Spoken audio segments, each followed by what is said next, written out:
As mayor of the city of Stanton, I call the October 28th, 2021 work session meeting to order. The first item, I would just like to remind everyone that we still have a mask mandate for City Hall. So if you come into City Hall, please wear your mask at all times. All right, the first item. On October 24th, 2021, I received a request from Councilor Meade to participate remotely in the October 28th, 2021 Stanton City Council meeting due to a personal matter. Pursuant to the Freedom of Information Act, I will now ask Councilor Meade to state the personal matter which makes it unable for her to attend tonight's council meeting. I'm unable to attend the council meeting tonight because I've been out of town for the week, and I could not guarantee that I would be home in time to be prepared to attend in person. We can't hear you. Okay. Can you hear us, Ms. Meade? I can. All right. Yes. We can now hear you. Sorry about that. No problem. I've been out of town for the week, and I could not guarantee that I would be back at home and prepared to attend this meeting in person. All right. I will now entertain a motion to allow Councilor Meade's remote participation in this meeting pursuant to Stanton City Council Procedural Memorandum Number 3. Madam Mayor. Vice Mayor Robertson. Pursuant to Stanton City Council Procedural Memorandum Number 3, I move to allow Councilor Meade to remotely participate in the October 28th, 2021 Stanton City Council meeting due to a personal matter. All right. Could everyone, I'm jumping ahead. Everyone could hear the Vice Mayor. I second that. Hold on. We don't have a motion quite yet.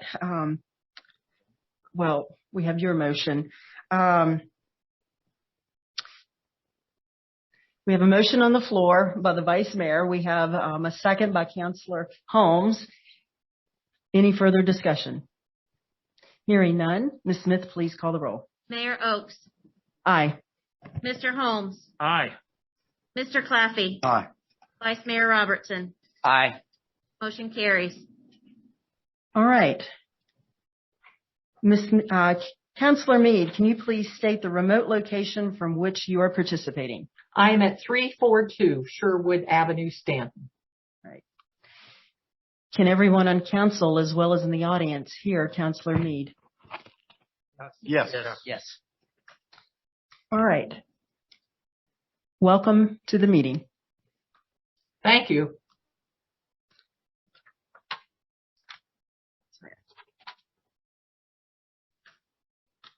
All right. The next item. On October 26, 2021, I received a request from Councilor Dole to participate remotely in the October 28, 2021 Stanton City Council meeting due to a personal matter. Pursuant to the Freedom of Information Act, I will now ask Councilor Dole to state the personal matter which makes it unable for her to attend tonight's council meeting. Okay. She's muted. Ms. Dole, you're muted. That's why I was testing it. This is Carolyn Dole. I am out of state on vacation. All righty. I will now entertain a motion to allow Councilor Dole's remote participation in this meeting pursuant to Stanton City Council's Procedural Memorandum Number 3. Madam Mayor. Vice Mayor Robertson. Pursuant to Stanton City Council Procedural Memorandum Number 3, I move to allow Councilor Dole to remotely participate in the October 28th, 2021 Stanton City Council meeting due to a personal matter. All right, we have a motion on the floor. Is there a second? Mayor Oakes, I second. This is Terry Holmes. All right, we have a second. Any further discussion? Hearing none. Ms. Smith, please call the roll. Mayor Oakes. Aye. Vice Mayor Robertson. Aye. Mr. Claffey. Aye. Ms. Meade. Aye. Mr. Holmes. Aye. Motion carries.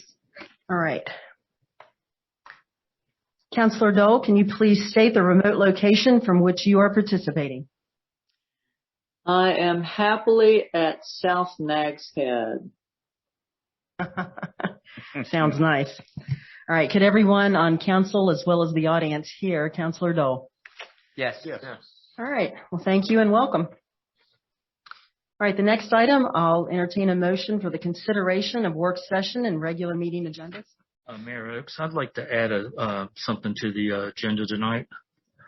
I'd like to make a motion to amend the work session agenda to add a discussion of extending the response period for the Equality and Diversity Survey to allow more citizens time to respond.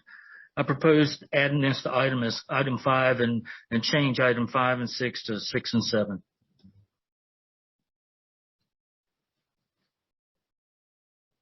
Right now. Okay, so that's a motion. Yes. All right, so we have a motion on the floor. Is there a second? Mayor Oaks, this is Brenda Mead. Councilor Mead. I second the motion. We have a second. Any further discussion? Mr. Blair? Mayor Oaks, I would just, Councilor Holmes, it's the Equity and Diversity Commission, Right. correct? What did I say? Equality. I'm sorry. Yeah, just. Okay, so just for clarification, you would like to have that as item number 5? Yes, ma'am. And then make item 6 the roll call and item 7 the closed meeting. All right. All right. Is any further discussion? Hearing none. Ms. Smith, please call the roll. Mayor Oaks. Aye. Miss Mead. Aye. Vice Mayor Robertson. Aye. Miss Dull. Aye. Mr. Claffey. Aye. Mr. Holmes. Aye. Motion carries. All right. Thank you.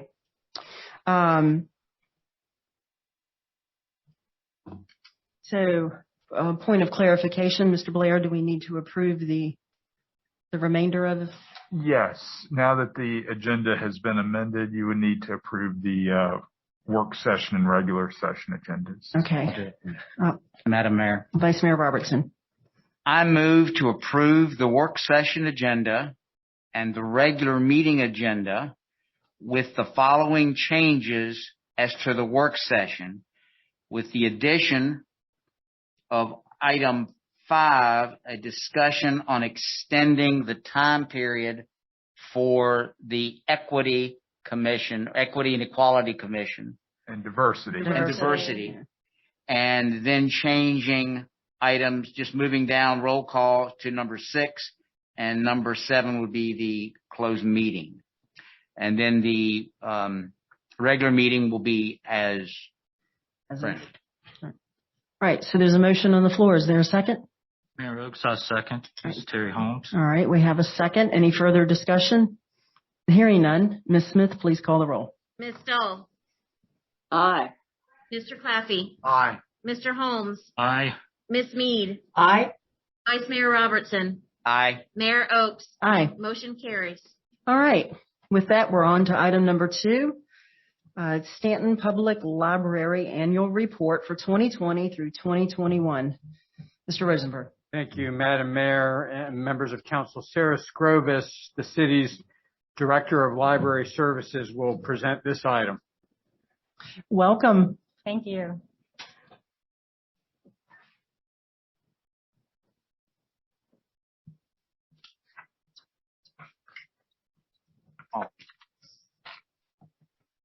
Madam Mayor and members of council, thank you for the opportunity to present tonight.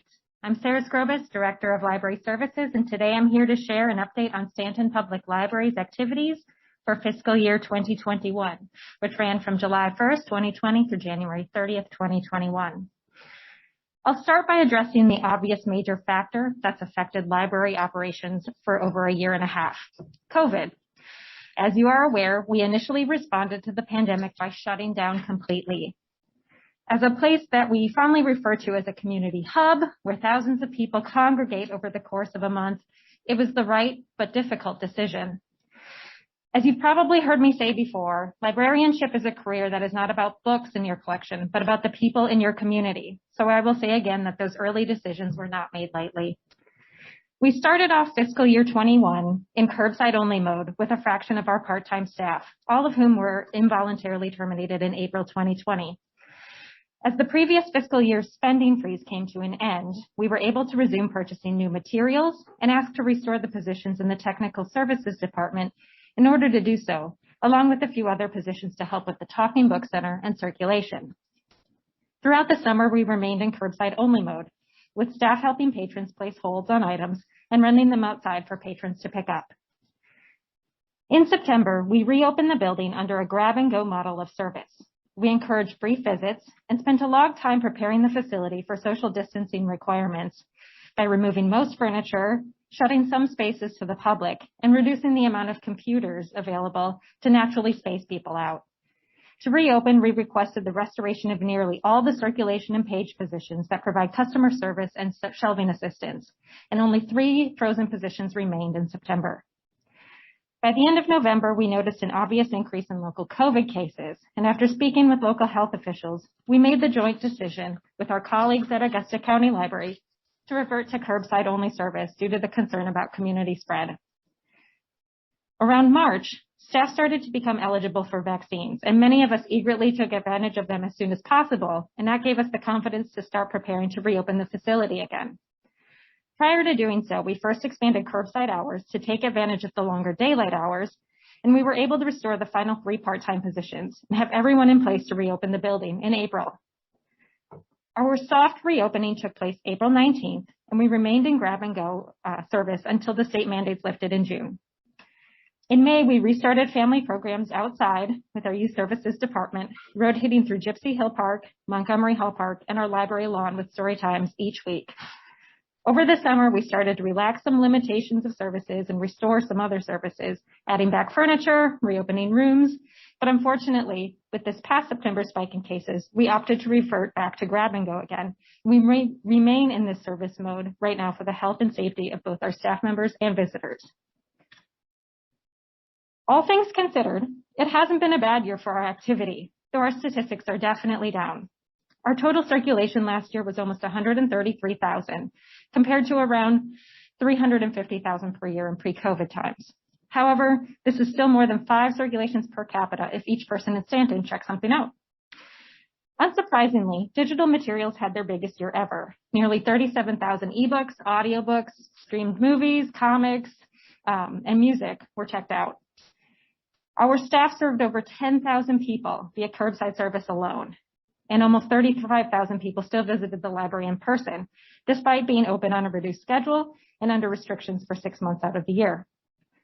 Our virtual and in-person programs were a combined success, with over 11,000 attendees or viewers, and almost 800 new patrons signed up for a card, bringing our total number of card holders to over 20,500. In the past few years, I've heard a lot of grumbling about younger generations, and I'm a geriatric millennial myself, I guess. I'm a little sensitive to that. And so I wanted to show something that I'd noticed in person at the library.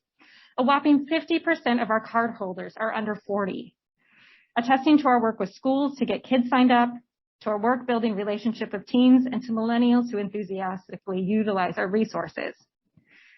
With the facility closed, the public wasn't there to witness how our staff members were hustling every day to serve patrons. They were out there in the snow and rain, setting up curbside, bringing everything back in again, running countless books out to people all through the winter. One clear example is our holds fulfillment rate. With curbside, all checkouts first had to be placed on hold, pulled from the shelf, checked in to trigger the arrived hold notice. And our staff, in grab and go, we highly encourage using the hold system as well to facilitate brief in-person visits. Our staff pulled almost 86,000 holds last year, almost twice what they do in a normal year. 78% of those were filled, 51% of those were fulfilled the same day, and 78% were filled within 2 days, most likely coming through courier or being returned by another patron. I suspect that the others further down the bar graph were already checked out or were coming from the far reaches of our partner libraries, meaning that a slightly longer wait time was inevitable. In addition to the circulation statistics, our technical services staff managed the acquisitions, processing, and cataloging of almost 18,000 new items for our community to check out this past year. That averages out to about 50 new books or movies or CDs every single day. Maybe my proudest moment is starting off this year fine-free. We join hundreds of libraries across the country in breaking down this barrier to access, as punitive overdue fines disproportionately affect low-income households and people who rely on free public library services the most. While that was adopted as part of last year's budget process, it officially went into effect on July 1st, 2020. And it's been fun to witness the pleasant surprise of people who come in worried that they're bringing back an overdue book and owe us money, and to be able to tell them, No, you don't have to worry about it. We understand that life circumstances get in the way, especially this past year. So what exactly did library services look like this year?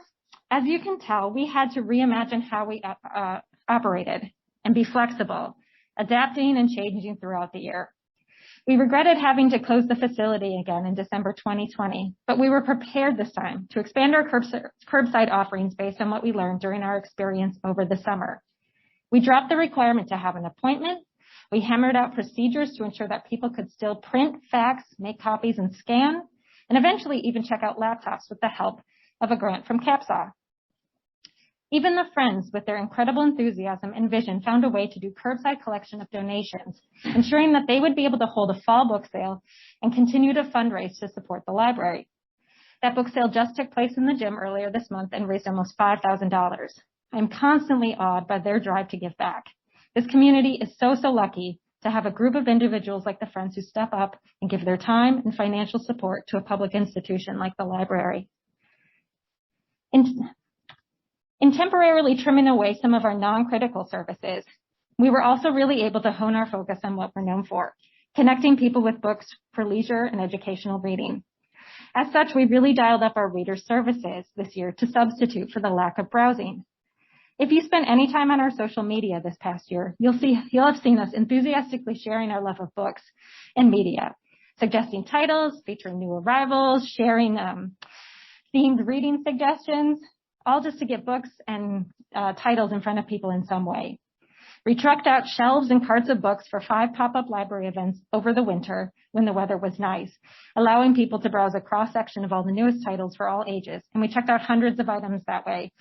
You could have, if you came at the right time, you would have even seen me out there bundled up in my down coat, staffing the desk to help people with books. We also went all in on providing curated reading suggestions through book lists that we made and put out at curbside for people to browse, hauling all the issues of Book Page magazine, which is a monthly release that the Friends sponsor for us. It's a magazine that features all sorts of new books for all ages. And we offer personalized reading suggestions. Under Grab and Go last fall, we also compiled quick pick bundles of pre-selected items for easy browsing. These were particularly popular for picture books and adult DVDs. Our patrons also had the option of submitting a surprise me request, where they tell us what genre they were in the mood for, or more in-depth survey of their reading interests. In either case, our library staff members would compile specially selected books just for that patron, and we still do this. Anyone can head to our website and submit a request. We also found a way to resume recording our weekly Valley Libraries radio reference feature for 106.3 WQSV. Instead of heading to the studio, we, along with our partners at Augusta and Waynesboro, recorded remotely and spliced our pieces together to submit. As I mentioned, our digital collections really took off this year, accounting for almost a third of our circulation. We also rethought our acquisitions allocations and opted to put more money than normal into ebooks, audiobooks, and other digital resources instead of physical books. Towards the end of the year, we were very excited to add Creative Bug, which is an online learning platform with thousands of classes that teach you how to do crafts and art. Learning Express Library, which is free online test prep. So if anyone is taking college preparation tests, the GRE, MCATs, or even the GED and citizenship tests, we have free online practice exams to help them prepare. We also added resources that allow you to read local and state newspapers for free at home, and Wowberry, which allows you to get a weekly alert about all those great new items that we're adding. After we made the switch for virtual programs to in-person programs in the spring, we had over 1,000 people attend 31 programs in just 2 months.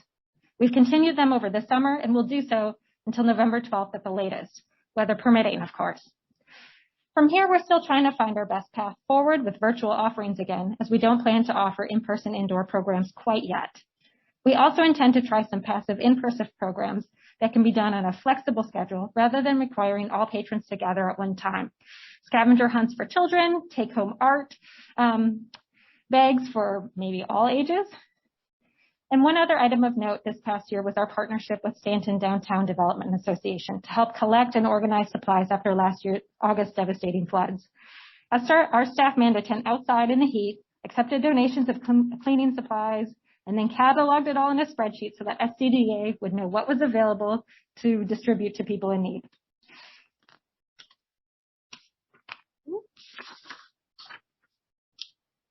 I would be remiss if I didn't bring up our sister organization, the Talking Book Center.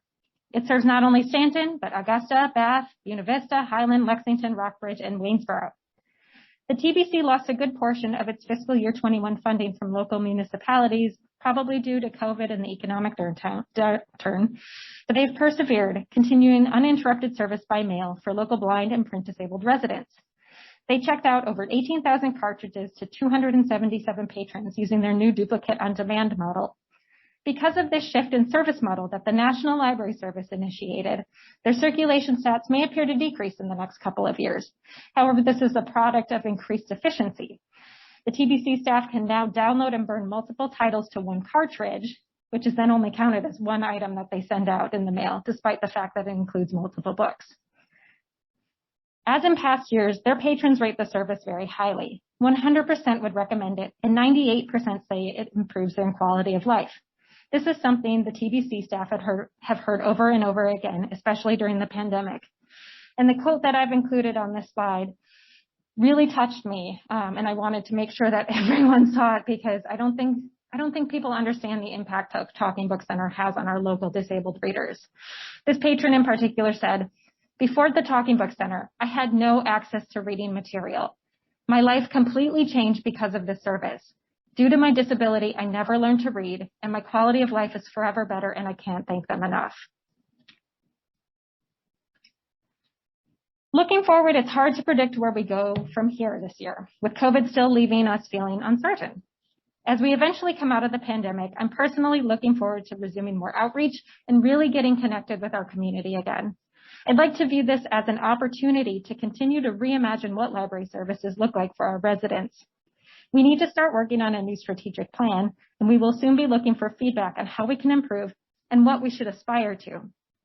I'd like to end by publicly commending our library staff for all of their service during these difficult months. I'm getting emotional. To watch them rise to this challenge despite their own stress and their own health concerns has been humbling and inspiring. I'm so thankful to work with them and be a part of the Stanton Public Library team. At this point, I'm happy to answer any of your questions, and thank you for your time this evening.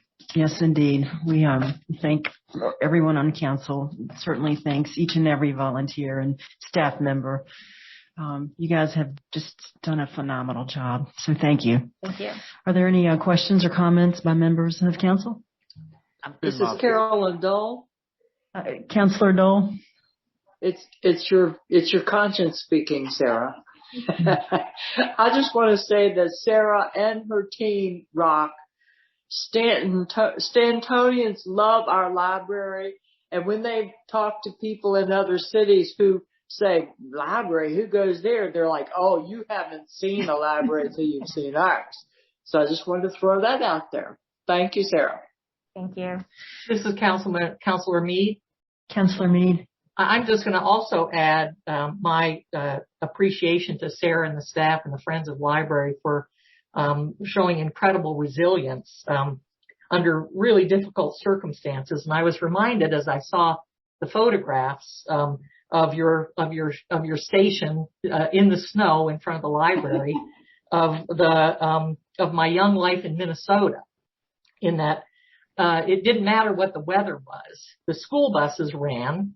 The skating rink was plowed, and the library was opened by its head librarian and only employee, a woman named Ruth Stiegel. And the fact that at age, well, I won't disclose, but at my age that I could remember that one person, that she had such an impact on me, tells me how important librarians are. Great. Councilor Claffey. Well, Sarah, it's been my pleasure to be the liaison from council, and I've been amazed at all of the things that you all do out there at the library, and it's just your staff is wonderful, and we really appreciate everything that you've done. Thank you. Vice Mayor Robertson. I just want, again, tell you what a wonderful treasure you are and the Stanton Library is. I'm curious because I know Steve and we're old enough, and Terry would, that's we grew up with late fines and that kind of thing. I'm just kind of curious. Can you tell us more? How has it, people, like you said, some of them come in and say they were afraid to bring back, but has it improved? I understand the whole concept of being harder on those less fortunate and everything. I'm just kind of curious how the whole system works. It's fascinating to me. It is a very good question. I feel like most of the response I've received is anecdotal, patrons coming in feeling relieved. With COVID in play, like affecting our operations, I have no way to adequately compare what's happening right now to 2 years ago. So I think it's going to be a little while before we can really get a firm picture of how it's affecting return rates and use of the library, because right now it's comparing apples and oranges. I just don't know. I do have some figures right now. We have 704 overdue books, which doesn't seem bad when you consider we have a collection of 120,000 items.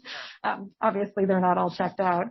And last year, so we have a process in place where people will still have to pay replacement fees if they're damaged or lost. And things will be considered lost if they're not returned within a certain amount of time.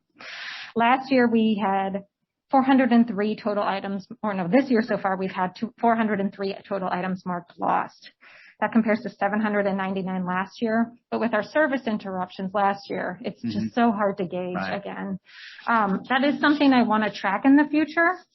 But I just don't know how to do it right now when we're not at all like we used to be.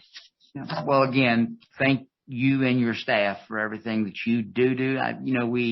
We're very appreciative, and you do an amazing job. Thank you. Thanks. And I have to say, This is Carolyn Dole. Councilor Dole? I did have a question.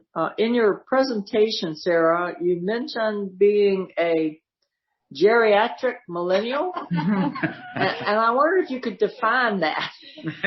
Because you're speaking to a lot of boomers here. Yeah, well, it's a term that's controversial, and I kind of used it tongue in cheek. Millennials, the definition of millennials kind of changes depending on what source you're looking at, but they're kind of considering people my age, born in the early 80s, to be geriatric millennials because we differ a little bit from our younger colleagues in that group.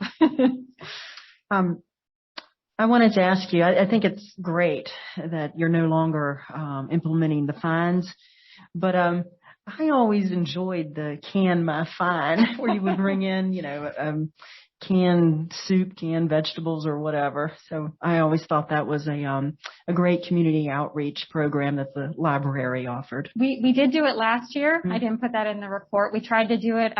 We launched it right before we closed again in December, but that was one of the things we hauled out every day during curbside was the big barrel of food to, just to encourage people to try and donate and help their neighbors. I don't think we'll do it again this year, but maybe we'll look at ways we can do that again in the future. Sure. Well, again, thank you for everything that you do for our community. Thank you. All right. Before we go on to item number 2, this power box keeps jumping, and that's why I was questioning whether or not everyone could hear the Vice Mayor's first motion. Ms. Smith, do you see everything working okay on your end? It's working on my end. All right. All right. Well, then let's keep moving. The next item is item 3, an update on the Stanton Crossing Economic Development Business Plan. Mr. Rosenberg. Madam Mayor, Billy Vaughn, the city's Director of Economic Development, will present this item. All right. Welcome. Welcome. Good evening, Madam Mayor, members of council. I'm back for our quarterly update on efforts to implement the Stanton Crossing Economic Development Business Plan. And tonight, as I have in the past, I'll touch on the demolition, marketing efforts, and something new funding opportunity that we have in our efforts to implement the plan. Of course, our whole push here is to get Stanton Crossing from a tier 2 to a tier 4 level.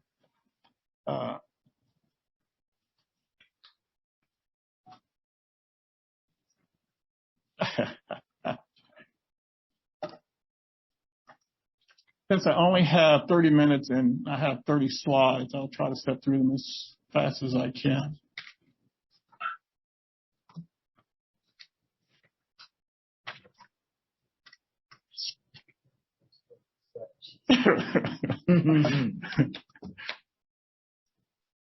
Okay. Again, I'd like to just touch on recent building activity in the phase 1 of Stanton Crossing.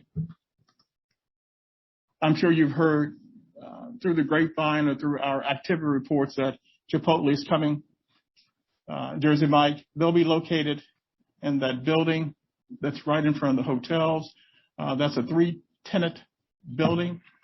And right now, we do not know who the third tenant will be in that location. And if you jump to the other side, you'll see where that's located. This is the building. And right next to it will be the location of Wendy's. And as we shared with EDA this morning, we do not know if this will be a second location or a sole location for the city. Keep in mind that Burger King has 2 locations, Greenville Avenue and Richmond Road, as well as McDonald's. And then just to the north and right beside 7-Eleven will be the new location of Waffle House. Any questions about that? I just want to say that with the 2 hotels starting up, it really started the synergy that we have on phase 1 and the first part of the sort of the commercial development for Stanton Crossing. So in the last 6 or 7 years, we've accomplished quite a bit. Shutting down the Waffle House across the other side, right? Oh, okay. Moving on to the demolition. As many of you know, this is a $2.4 million project. It began January the 4th of this year. The contractor has 12 months to complete the project. 19 buildings must be demolished. Prior to that, they must be abated. The budget is broken down in this fashion. $1 million will go towards environmental abatement and 1.4 towards the demolition. This is important as we talk about the status. You'll notice the X's on those buildings. Those are the buildings that have been demolished. 18 buildings have been abated. 12 buildings have been demolished. So far, 12 tanks above and below ground have been removed. We still have 3 tanks on building 126, which is the one that schools had interest in. And then we have 2 above ground tanks that still need to be removed. Budget-wise, we're at 73% of the budget. But if we break it down, environmental, we're at 98%. And demolition alone, we're only at 55% of the budget. So we still have 7 buildings to go. This is recent drone footage. That picture you were looking at, there was a building here, one there, here, to our right. The new road, VDOT road, will swing just to the right of the campus. A building here has been removed. Matter of fact, 3. One in this location. Since this video, this drone footage, this building has been demolished. And it's hard to see, but the former power plant was here, and then the laundry building was there. And this is, of course, North Frontier Drive. I'll try to spin it around. The buildings on the right, now we're looking back towards Richmond Road. In addition to building 126, which is outside of the drone footage, we have what's called the Pettis buildings. And these buildings are connected with an underground tunnel that you can walk through. So again, that's part of the 7 that's remaining, as well as this one here.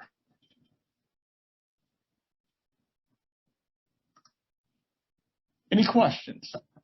Any questions at this point? On the demolition? Anyone dizzy yet?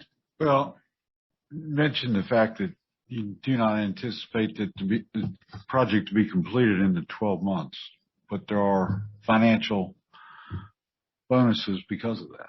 Yes, if the contractor has not completed the project on or about January the 4th of 2022, he will be fined $600 per day.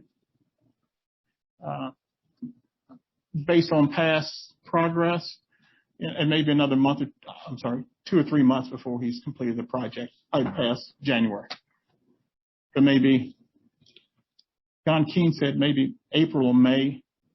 Yeah. So. And so he's charged a fine of $600 a day? Per day. Per day. Okay. All right. Just one point of clarification. It's not a fine. That's a term of art.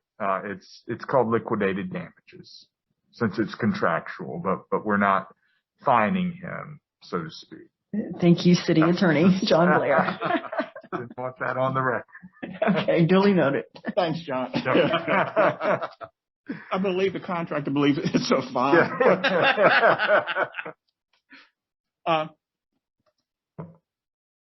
What I want to share with you also tonight, good news. The Virginia Economic Development Partnership, they've created a new grant program. This is the first year of it, whereby they set aside $7 million to help sites across the state improve in their tier rating. Mm-hmm. And of course, Stanton Crossing is tier 2. We hope to get that to tier 4. Again, they only have $7 million this year. The deadline for submission was October the 15th. We had to submit a pre-application to see whether or not we truly qualify for the full application. And of course we did. It did require a local match, which I'll get to in a minute. They plan to announce the awards sometime around the end of December. Prior to that, we will have to do a virtual tour with the state and make our pitch for why we need the funding and how it would help in our efforts to move Stanton Crossing from tier 2 to tier 4. They did receive 18 applications totaling $44 million. I will say that we were contacted and strongly encouraged to submit our grant. And you'll see on the list of studies that we're proposing that will be conducted using those grant funds, as well as construction drawings for the water system that will need to be expanded, storage tank for fire protection, water pressure, and then a wastewater collection system, and of course a pump station that we'll need. I won't go into the details with the limited time that I have. But these items will cost about $850,000, and we're doing it for the remaining 275 acres. Usually, you do these sorts of studies, and it's on the top part, if you're looking at a specific site, got a project coming in, such as the front 20 acres, or 20 acres, they had to do, or that top part had to be done. Since this grant is available, we thought we'd do it on the entire 275 remaining acres. Hopefully we'll get that grant. And again, we'll have a lot of engineering and design documents that will go along with that. We had to provide a match for every $3, we had to put up $1, but it could be in kind, and it is. And we're utilizing, which they allow for, past expenditures on this site and the city's efforts to move this site to a tier 4. So we're using those expenditures from the demolition, which is more than enough to cover that 3-to-1 match. The state has also asked that we identify all of the costs necessary to move towards tier 4, and we've done so in the application. They're hoping that in the FY23 cycle that they'll have upwards of $100 million to put towards site improvements. The state of Virginia is falling behind. There are just not enough project-ready sites. We just lost another big project to a state south of us, I think it was North Carolina. And this site, Stanton Crossing, because it's on the I-81 corridor at the intersection with Interstate 64, and because it's publicly owned, it will be one of the premier sites in this part of the state once we get it to a tier 4. Any questions? Any questions? How long do you think it will take us to get to tier 4? This next step here, as part of our grant application, we had to assign costs to each of these tasks, but we also had to assign a time frame. And utilizing, if we get the grant award, utilizing our on-call engineering firms, we could probably turn around most of these in about 6 months. I think we have 6 different engineering firms on call. And so we can utilize them where possible, where we exceed that capacity for them being able to respond to this. We might have to put out RFPs for some of the engineering design work. But hopefully we'll have, if funded, this step of it completed by the next round, which would be next October 2022, where we can then apply for the funding necessary to, install all the necessary infrastructure that would then put the site to a tier 4. We're looking at least a year. Just for this, probably a year. But for the other part, if that part is funded, it may take a year, year and a half to get all the utilities in. Okay. Are there any additional questions? Thank you. Okay. Excuse me, Madam Mayor. Mr. Vaughn? Yes, sir. Can you quickly update council on the status of the RFP for the marketing? Yes. The city did put the proposal on the street September the 8th with a October 6th deadline. We have received 5 proposals. So far, we have not had a chance to evaluate them and decide which companies we would end up interviewing and selecting for the project. But we did get 5 proposals for that. We're hoping that we'll have some sort of decision on that by the mid to late November. To have some company on board to start that process of developing the marketing plan. Okay. All right. Any questions concerning the marketing plan? Right. Thank you. Thank you very much. All right. That takes us to item number 4 on the work session and item A on the regular meeting agenda.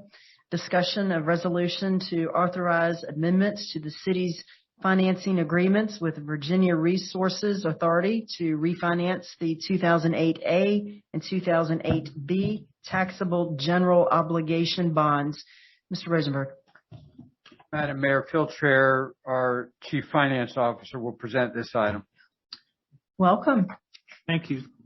Madam Mayor, members of council, it's a pleasure to be here this evening. Tonight we are here to consider loan modifications of 2 loans issued to the Department of Water Quality, which were originally issued for construction at the Middle River Regional Wastewater Treatment Plant. Rate modifications in both loans will lower the rate from 2.52% to 1.721%. The rate modification is expected to produce additional expense savings to the sewer fund of $170,416. Bonds to be considered include the 2008 Series A, which was originally issued for $9.3 million, has a remaining balance of $4.6 million, and estimated gross expense savings as a result of the modification of $139,422.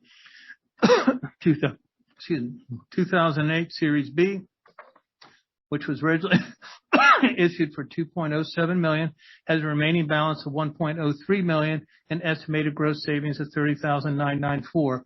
Both loans are partially reimbursed by the Augusta County Service Authority at a percentage of 27.9%.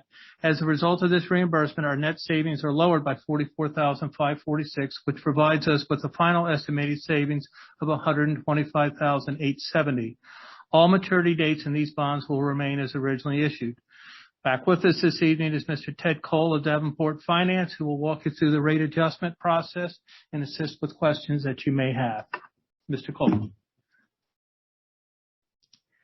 Right, welcome, and thank you for coming out this evening. Sure. Happy to be here. Thank you. I believe you all have in your agenda the information that I was going to go through behind the briefing sheet. There is a copy of a resolution that will be before you this evening for consideration to approve the rate modification on both of these loans.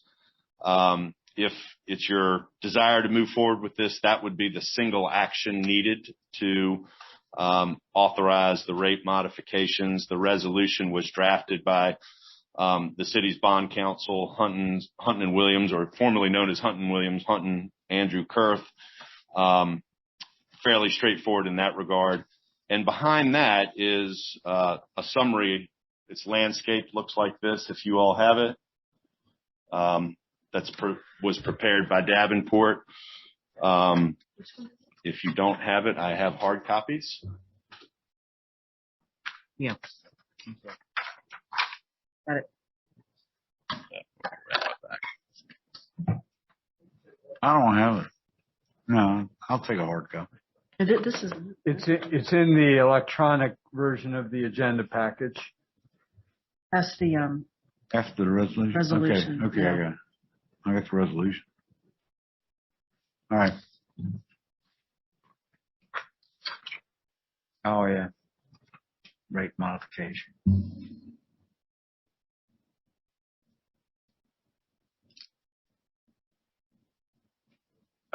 We got it. We have it electronically. Yeah. Oh, you found it. We got it. Yeah. In our electronic stuff. Okay. Yeah. All right. I found them. If anybody doesn't have it, let me know. We have it. Okay, great. So what I had been explaining behind the briefing page was a 3-page resolution that was prepared by bond counsel that essentially approves the rate modification for those 2 loans. And if you all approve that, that will be the only action necessary by the city to move this forward.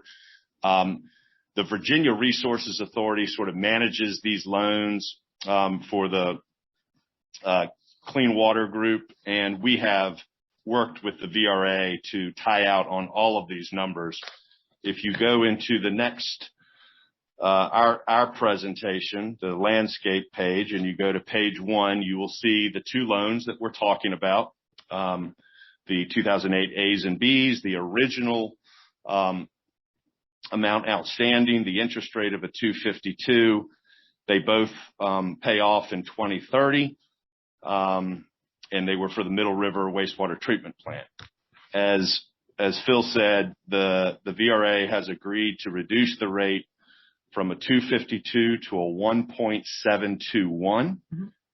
And if you go to the next page, the page number is 2 in the bottom right corner, you'll see each loan laid out, the 2008 under column B, the 2008A under column B, and the 2008B under column C. You'll see the amount outstanding, the current rate, what the rate will reduce to, and then the annual savings associated with each modification.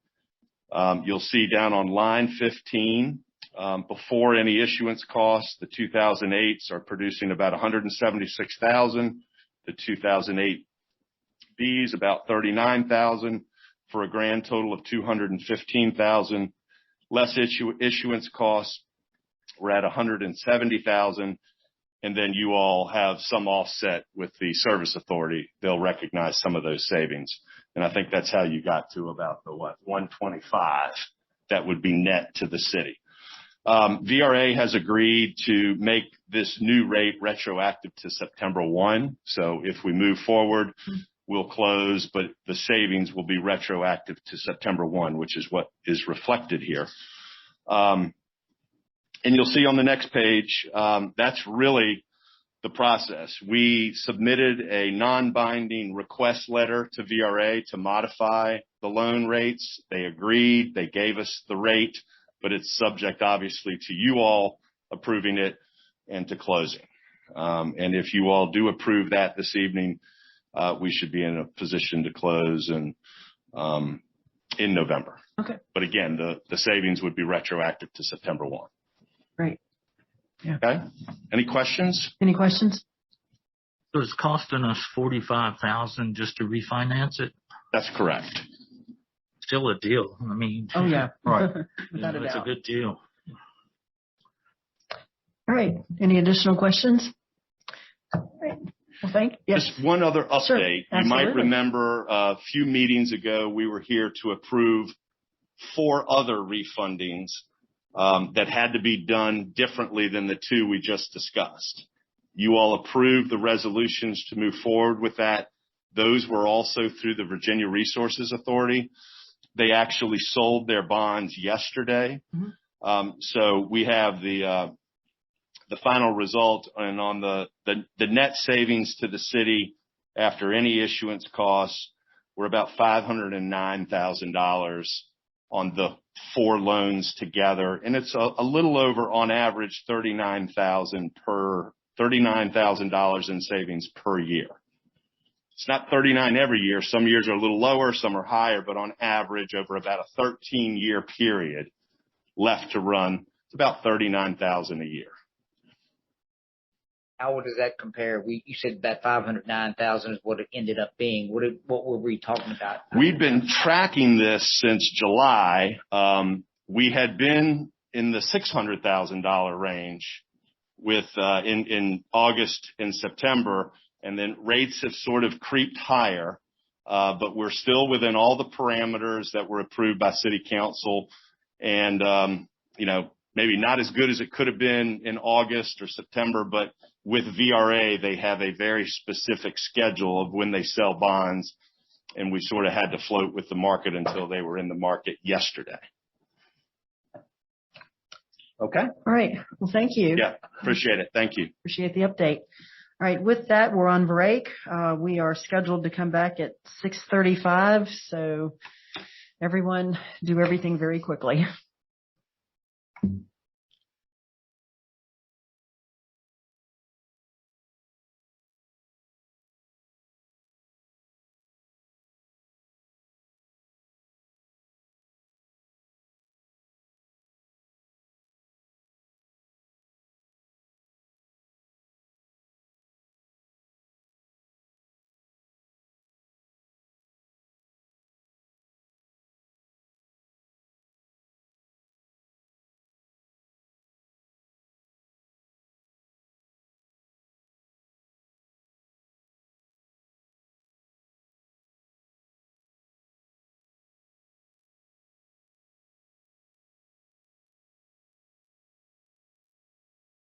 Linda?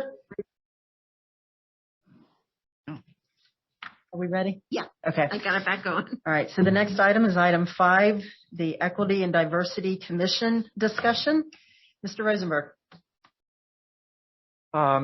Madam Mayor, this item was added to the agenda at the request of Mr. Holmes. I do wonder, given the fact that we're running behind schedule and we still have the roll call and the closed meeting, whether Mr. Holmes would be amenable to moving this item to the regular meeting agenda, so that we don't run further behind schedule with the other items on the work session agenda. Sure. A point of order, Mr. Blair, do we need to take a vote? Yes, Mayor. Okay. So do you want to make a motion to move this to the regular meeting agenda? And that would make it item F. Yeah, F.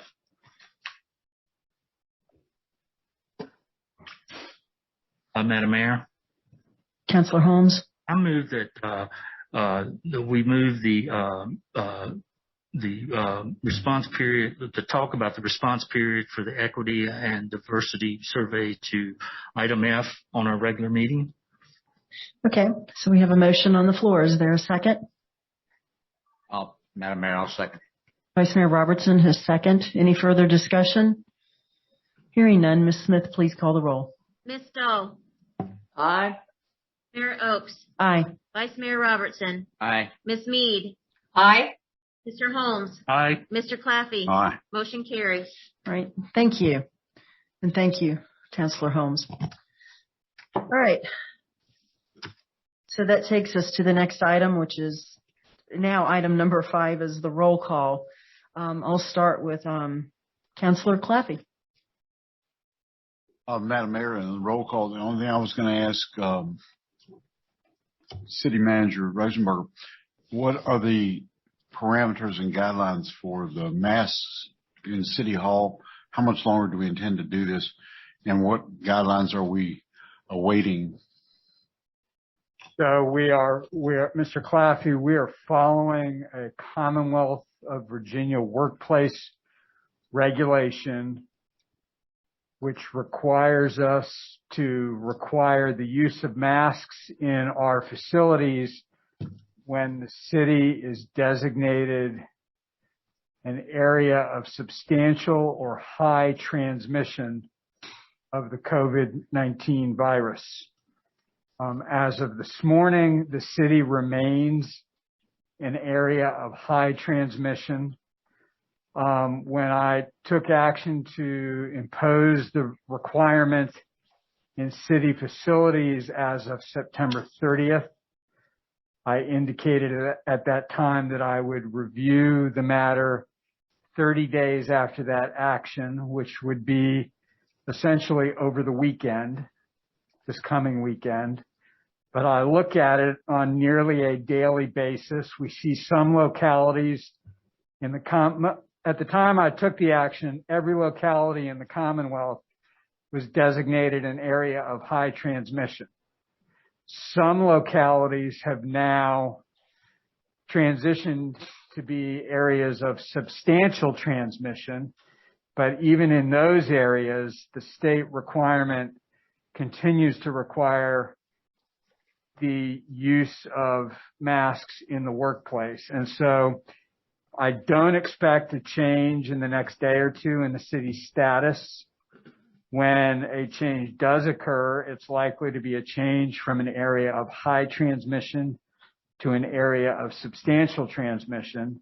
And even as an area of substantial transmission, the state requirement would continue to require that we require the use of masks in city facilities. And so I will continue to monitor it on nearly a daily basis as I have for the last 30 days. And when I see it drop from an area of substantial transmission to, and I'm going to look to Mr. Blair here. Is there a number that we're looking for? Is there a number? Moderate. Yeah, the next designation is an area of moderate transmission. I can get you the scale. Yeah, it's a number of cases per. It's a number of cases per 100,000. Yeah, and I don't know what the cutoffs are. All right, thank you. But I expect that we're going to be in the current posture for, at least the next couple of weeks. Okay, thank you. I was just going to, just looking for the number. Because it was at 30% positivity rate during the summer. As of today, it was at 11.9. It's still high, but it's. I'd like to add to that too. I had my physical today, and I've been having some breathing problems, and my doctor was recommending that I have some tests when the COVID rates drop. But the hospital has cut out some of these services because they have too many cases. So I don't think that we're doing that great as far as our rate being that much lower. We're high for the country, I think, in our area. But I heard otherwise. I got to talk to you. Yeah, that'd be all right. Next is Vice Mayor Robertson. You should ask me to take a cookie. The main thing I wanted to ask, and maybe Jeff might on this one. I understand. Are we going to have our public works people, are they going to be having to do the trash pickup or actually over at the park the day after Thanksgiving? Are you specifically asking about the recycling center operation? Yeah. So the day after Thanksgiving is a city holiday. And so I think, Jeff, are you going to need to check on the schedules? Okay. So we will provide you both a response concerning operation of the recycling center as well as trash collection, residential trash collection. I'm just concerned. I just hate to see. I know we want trash, but I just hate to see our city employees, or at least, it's the day after or big holiday weekend, and I just hate to see them have to do that. But that's just my personal feeling. We will provide a response to you, Vice Mayor Robertson. Thank you. Councilor Holmes? Well, what I was going to say was the fact that I went to the doctor today, and they were talking about how that a lot of services at AMC had been curtailed because of the number of COVID cases. And I think it's real important that we continue to wear a mask at least until, I wear a mask at work all the time because, I come in contact with so many people and I'd rather be safe than sorry. And, we've been wearing these things for a year and a half. I'm kind of used to it now. So. Oh, I'm never going to get used to it, but I wear them all day long too. So. But it helps some of us looks. Stop it. All right. I'm going there, Terry. Councilor Dole, did you have any questions? Nope. All right. Councilor Meade? I have nothing. I have nothing as well. So that takes us on to the next item, which is item number 6.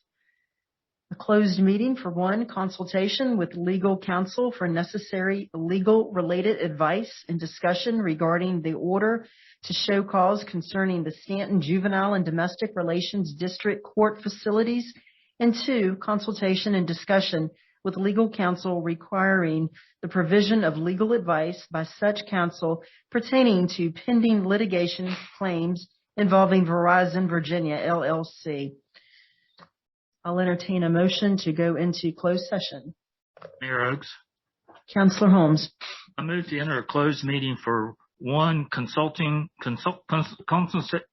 and legal counsel for the necessary legally related advice and discussions regarding the order to show cause that was served on each council member concerning the Stanton Juvenile and Domestic Relations District Court facilities located in the district's court building at 6 East Johnson Street, Stanton, pursuant to Virginia Code 2.2-3711A8 and 2.2-3711A7, and 2, consultation and discussion with legal counsel requiring the provisions of legal advice by such counsel pertaining to pending litigations claims involving Verizon's Virginia LLC pursuant to Virginia Code sections 2.2-3711A8 and 2.2-3711A7.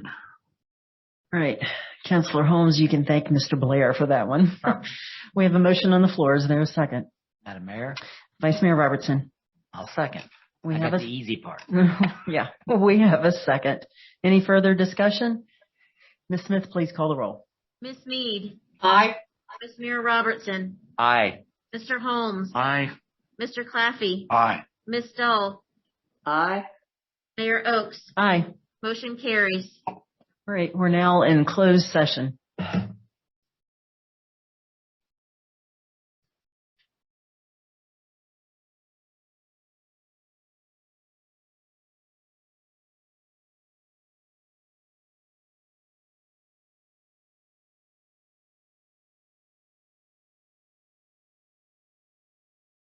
Robertson.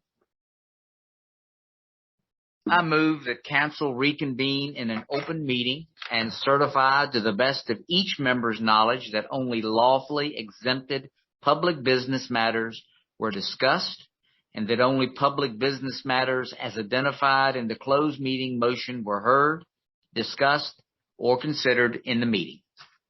All right, we have a motion on the floor. Is there a second? A second. All right, Councilor Holmes is second. Any further discussion? Hearing none, Ms. Smith, please call the roll. Vice Mayor Robertson. Aye. Ms. Dull. Aye. Mr. Holmes. Aye. Mr. Claffey. Aye. Mayor Oakes. Aye. Miss Meade. Aye. Motion carries. All right, thank you. That concludes the work session. We will re-adjourn at 7:30 for the regular meeting.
Extraordinarily stupid.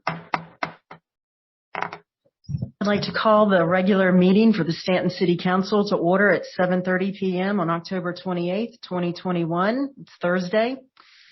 The first item I would just like to mention, if everyone could keep their mask on, we still have a mask mandate at City Hall. So if you need to use the restroom at all times, just please keep your mask on. All right, the next item is the Pledge of Allegiance. If you'll please join me in the pledge. Allegiance to the flag of the United States of America and to the republic for which it stands, one nation, under God, indivisible, with liberty and justice for all. All right, the next item is the invocation, moment of silence, and tonight is Councilor Claffey. Thank you, Madam Mayor. Tonight, I'd like to take a moment for a public service announcement concerning our upcoming Virginia election. As you know, Election Day is only 5 days away, and early balloting has been going on since September 17th here in City Hall, and about 2,500 citizens of Stanton have already cast their ballot. Several hundred more absentee ballots have been requested, and at least 700 have been returned. But I want to urge all Stantonians to participate in this vital obligation to our democracy. Please do your civic duty. Recognize we are blessed to live in a country where we have the freedom to elect our leaders. God bless the Commonwealth of Virginia. Thank you. All right, next is the mayor's report, and the first item is a proclamation for National Nurse Practitioner Week.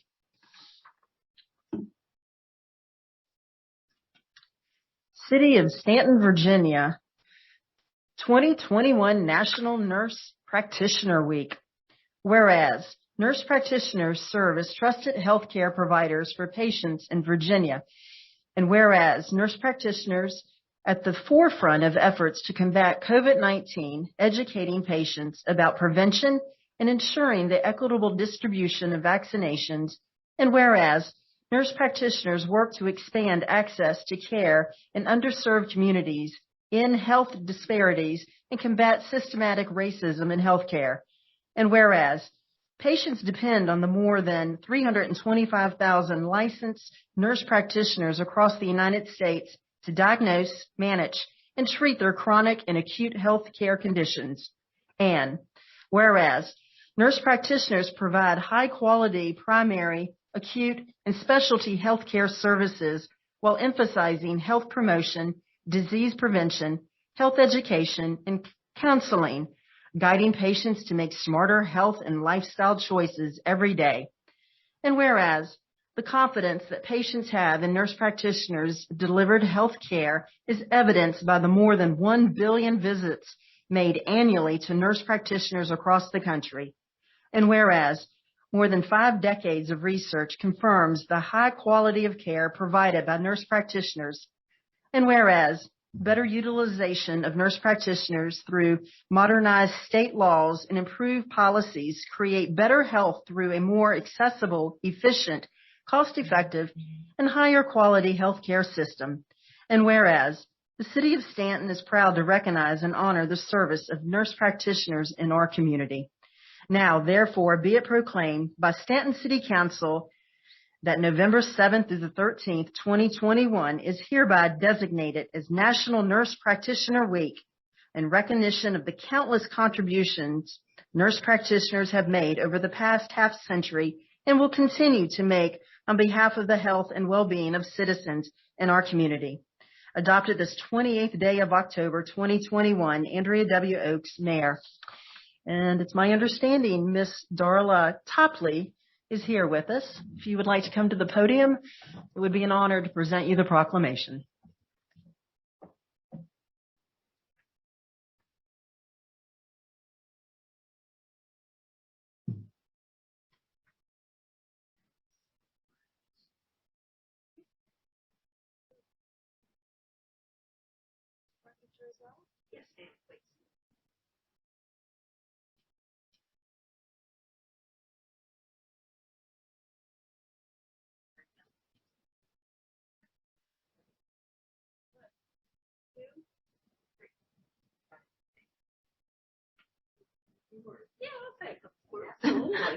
Nurse practitioners always have something to say. I just want to thank Mayor Oakes and the City Council. Thank you for recognizing Nurse Practitioner Week. Just a couple statistics. I'm a nurse practitioner. I work in Charlottesville at the big hospital there. We have over 500 nurse practitioners there. In the state of Virginia, we have over 15,000 nurse practitioners. I'm a member of the Virginia Council of Nurse Practitioners. Our area, we have over 300 nurse practitioners in our Piedmont region. We work in all different areas. We work in the hospital. We work out of the hospital. We work in the intensive care environments. We're nurse midwives. We're nurse anesthetists. We take care of patients in the clinic day by day, 10 to 20 patients a day. We're right there in the intensive care unit taking care of patients with all the COVID patients. And I just ask, if you know a nurse practitioner who's a friend or they take care of you, just say thank you. That's all we would like. We appreciate all the thoughts, and we like taking care of patients, and we like what we do. Well, thank you. And we would like to recognize your efforts.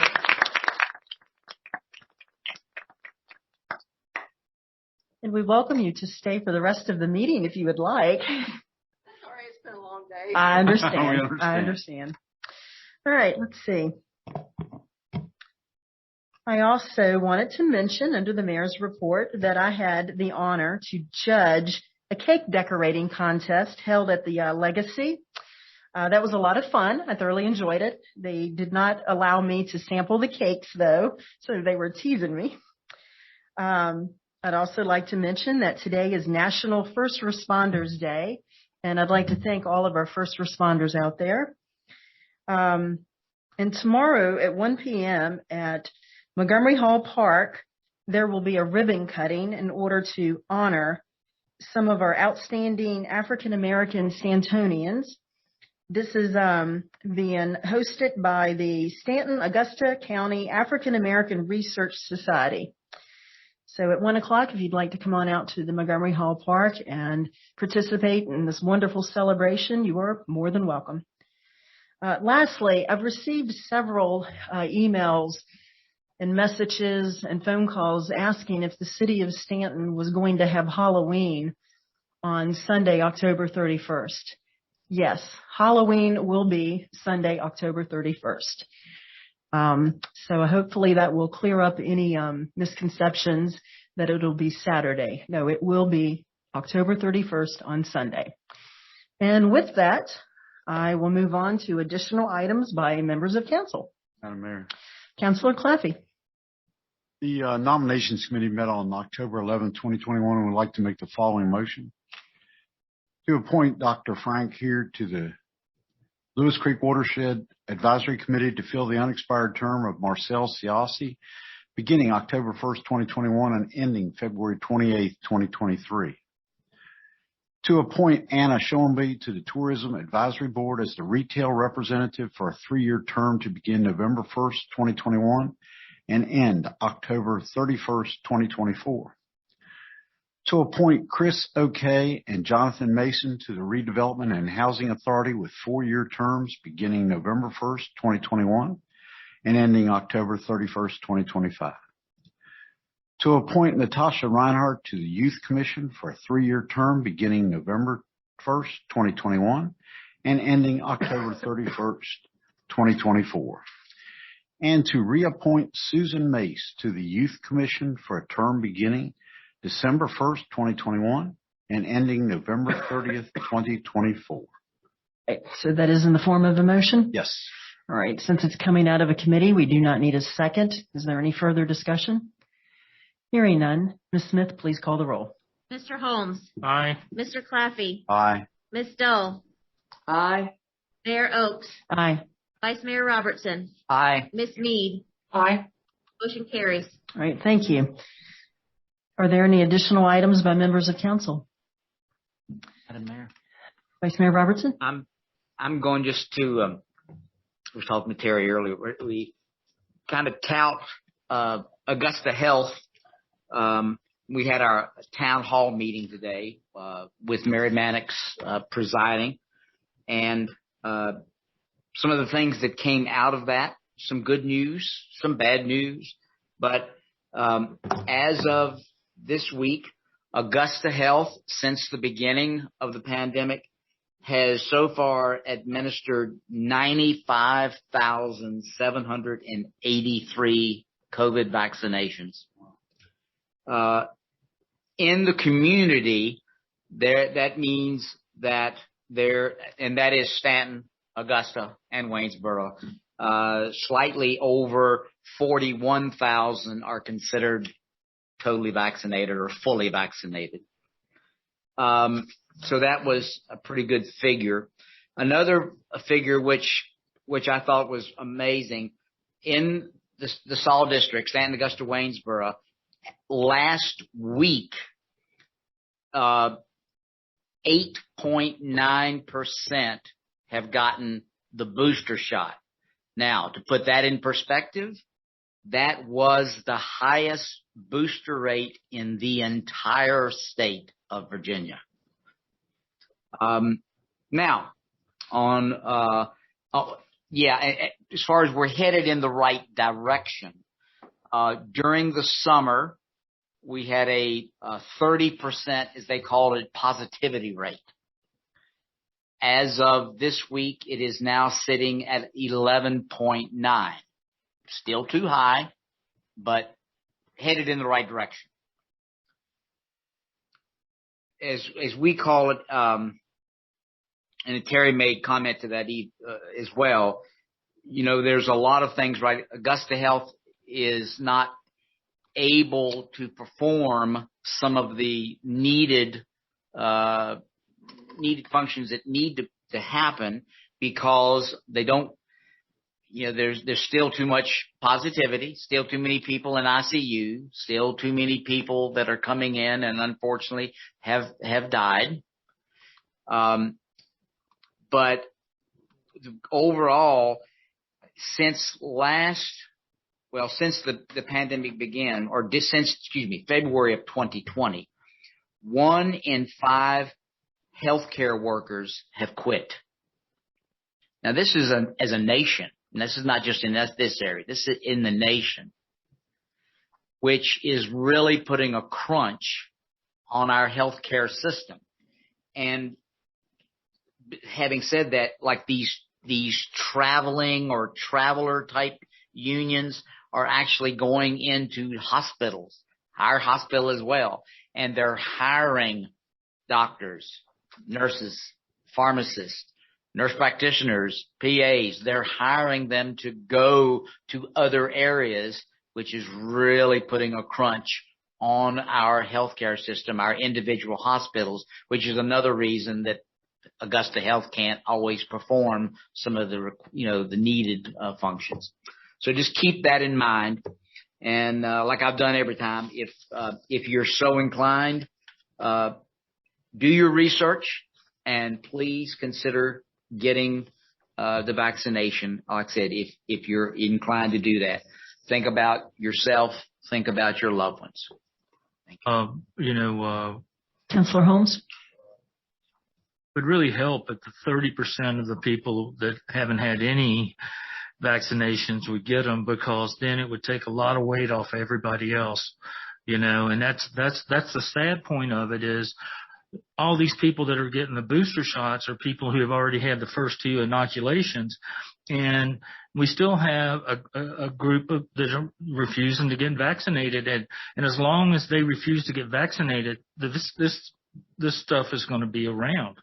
And it's not to say that it won't be around anyway, because we'll probably be dealing with variants like the flu every year, but it would surely would help if, none of us have grown an extra appendix or anything since we've gotten the vaccination. At least I don't think I have, but, it's just, it would really, really help. And a lot of these people are quitting too because of stress. It's working under these conditions in the hospitals and in the community is very stressful. And my heart goes out to these people because I don't do what they do, but I kind of feel some of the same strain sometimes. and it would really be helpful if everybody would go out and get their inoculations or at least wear masks. Right. Are there any additional items by members of council?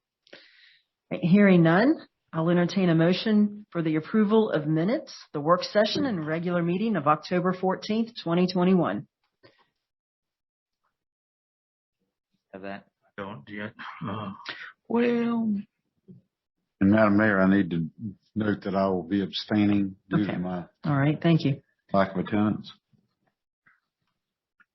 I don't have it.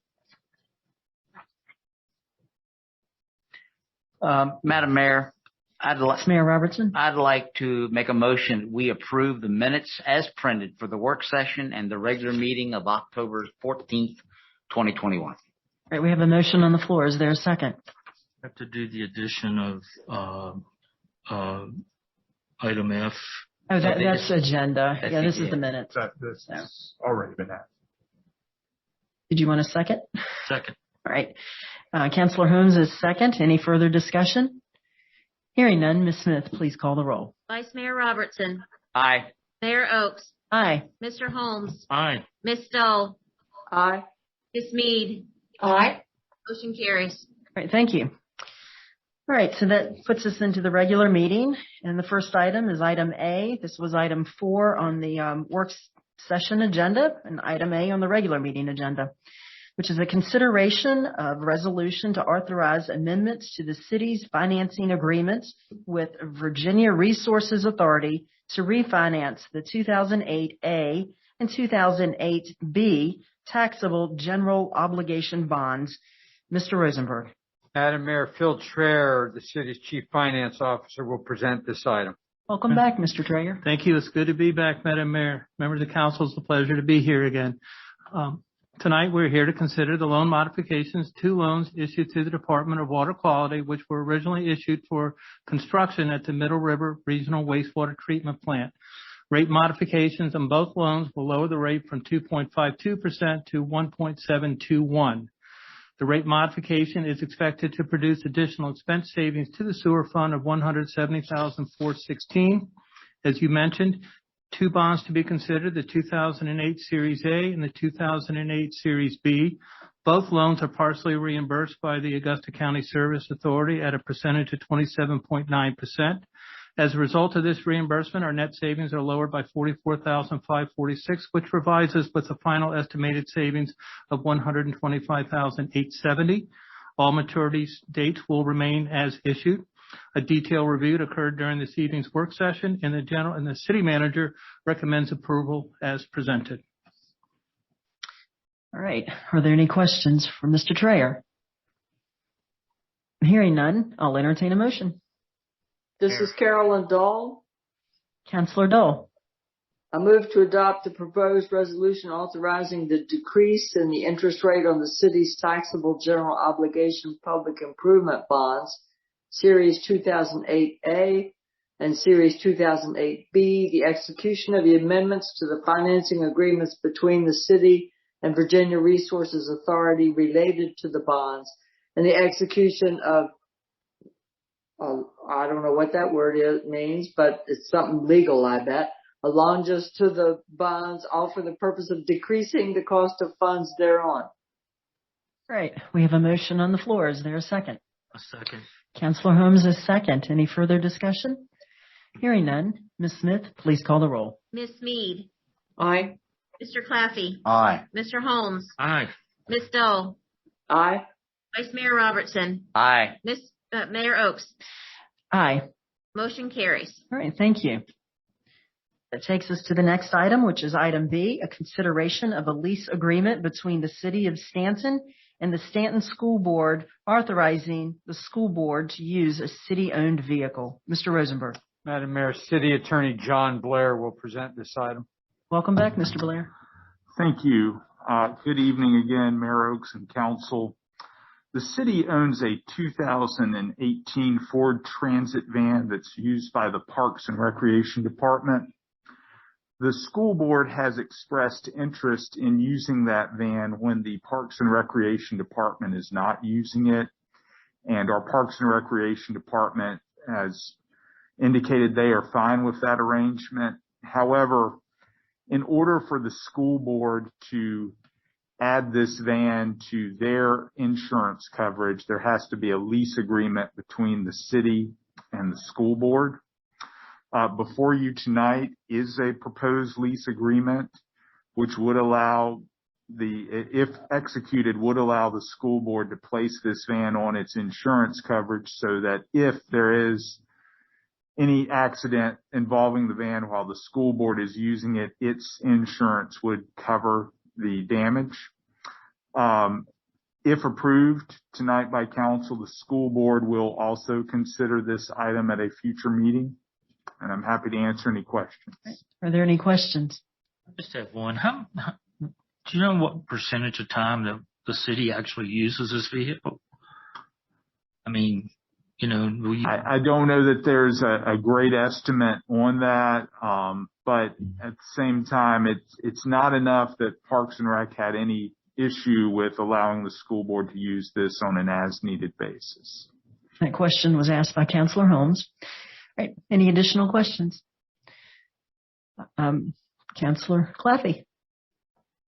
I'm ready for a motion if you're ready. Go right ahead. I move that the City Council authorize the lease agreement between the City of Stanton and the Stanton School Board for the use of the 2018 Ford Transit van as noted in the lease agreement, and further authorize and direct the city manager to sign the lease agreement with such modifications and in a final form as approved by the city attorney. All right, there's a motion on the floor. Do we have a second? Mayor. Vice Mayor Robertson. I'll second that. We have a second. Any further discussion?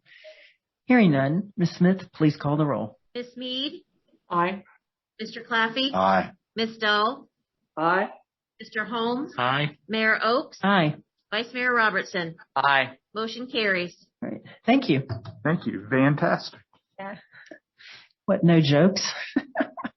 Go ahead. Oh, okay. Oh, brother. I had to ask. All right. That takes us to item C, the review and approval of FY 2023 budget calendar. Mr. Rosenberg. Madam Mayor, Mr. Chair has this item for you. Madam Mayor, members of the council, it's a pleasure to be back. Tonight we're here to review the FY 2023 budget calendar. This year's budget, I'll wait a moment for the slides to.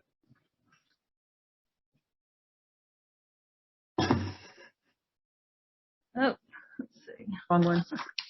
Oh, hold on. Getting to that real soon. Yeah, sooner there. Start reading.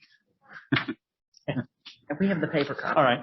This year's budget process has already begun and is scheduled for completion on April 28, 2022 with the adoption of the budget. On the staff level, we have added 3 budget review sessions between the city manager's office and the office of the school superintendent. Meetings will occur in November, December, and January. Potential impediments, like last year, we have COVID-19 and in case there's another variant coming along, the economy, and finally, this is a big item, submissions of budgets from our regional partners in both timeliness and amount. On slide 3, we start with key dates. On December 16th, we had the presentation of the draft CIP to the Planning Commission, and Council will receive a copy on that day as well. January 13th, we present the draft CIP to Council. On January 27th, we have a joint school board city council work session. Also on January 27th, council will review the CIP plan. By this date, we should have incorporated any suggestions by the Planning Commission. On February 3rd, we have the initial city budget work session. On February 10th, we have scheduled the adoption of the CIP. Slide 4. During March, staff will work to finalize the budget and will incorporate council suggestions. On March 24th, we will have the city manager's proposed budget presentation along with the draft ordinance for council to consider. On March 31st, we will have another budget work session and staff will field additional questions. On April 7th, a budget work session. April 14th, we have a joint school board city council work session. Also on the 14th of April, we have scheduled a public hearing. On April 21st, we have tentatively scheduled a budget work session if necessary. And finally, on April 28th, we have scheduled a budget work session and the adoption of the budget during the regular session. Slide 5 provides a summary of the calendar for you, and we're happy to field any questions that you may have. Right. Are there any questions for Mr. Trayer? Mr. Trayer, I know that we had discussed at the joint meeting between the school board and the city council that we would have additional meetings between the school board and the city council, or at least earlier meetings. Can you address that? Yeah, we still have the same number of joint work sessions, but they are about a month to a month and a half earlier in the process than last year with the January 27th. Last year, we'd originally had a calendar for adoption in mid-April. This year, it's the end of April. Frankly, we're waiting on our regional partners to provide their budgets, which is kind of slowing the whole process down, and there's not much that we can do about that.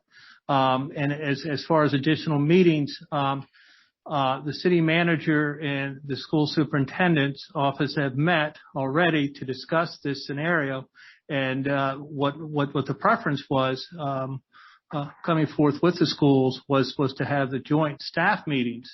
And we scheduled 3 of those, the first one beginning next month, then one in December, and one in January. But as far as the discussions concerning the budget with the school board and the city council, that has been established earlier this year. Yes, it has. In case there is any particular requests that the school board might make of the city council. That is correct. It is early in the budget process. Yes, ma'am. All right, great. Thank you. Are there any additional questions or comments? Ms. Beauregard. So there is one additional meeting on the calendar that the city council budget work session that is on February 3rd. So that's an off council week. So just make sure your calendar. So that, remember we spoke about that at the retreat? Yes. So we added that work session as a chance to kind of, talk about a lot of things as we're wrapping up the budget. You've met with the school board. We've been having our meetings so we can get a lot done that evening, but that's in between 2 council meetings. Okay, perfect. Wanted to point that out. Perfect. All right. I'll entertain a motion. Mayor Oakes.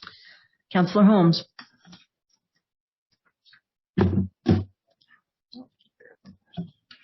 That's all right. I know that screen will go black on you really quick and you can't see. So there's actually not a proposed proposed motion, though the agenda does indicate that it's before you for approval. So I think if somebody just wants to make a motion to approve the budget calendar as proposed. Right. Would you like to do that, Mr. Holmes? Sure. I move that we approve the budget calendar as proposed. Thank you. We have a motion on the floor. I will gladly second. All right. We have a second by Councilor Claffey. Any further discussion? Hearing none. Ms. Smith, please call the roll. Mr. Claffey. Aye. Ms. Dahl. Aye. Mayor Oakes. Aye. Vice Mayor Robertson. Aye. Ms. Mead. Aye. Mr. Holmes. Aye. Motion carries. Thank you. Yeah, I remember every year we've always approved the budget calendar. So thank you for that, Mr. Holmes. All right.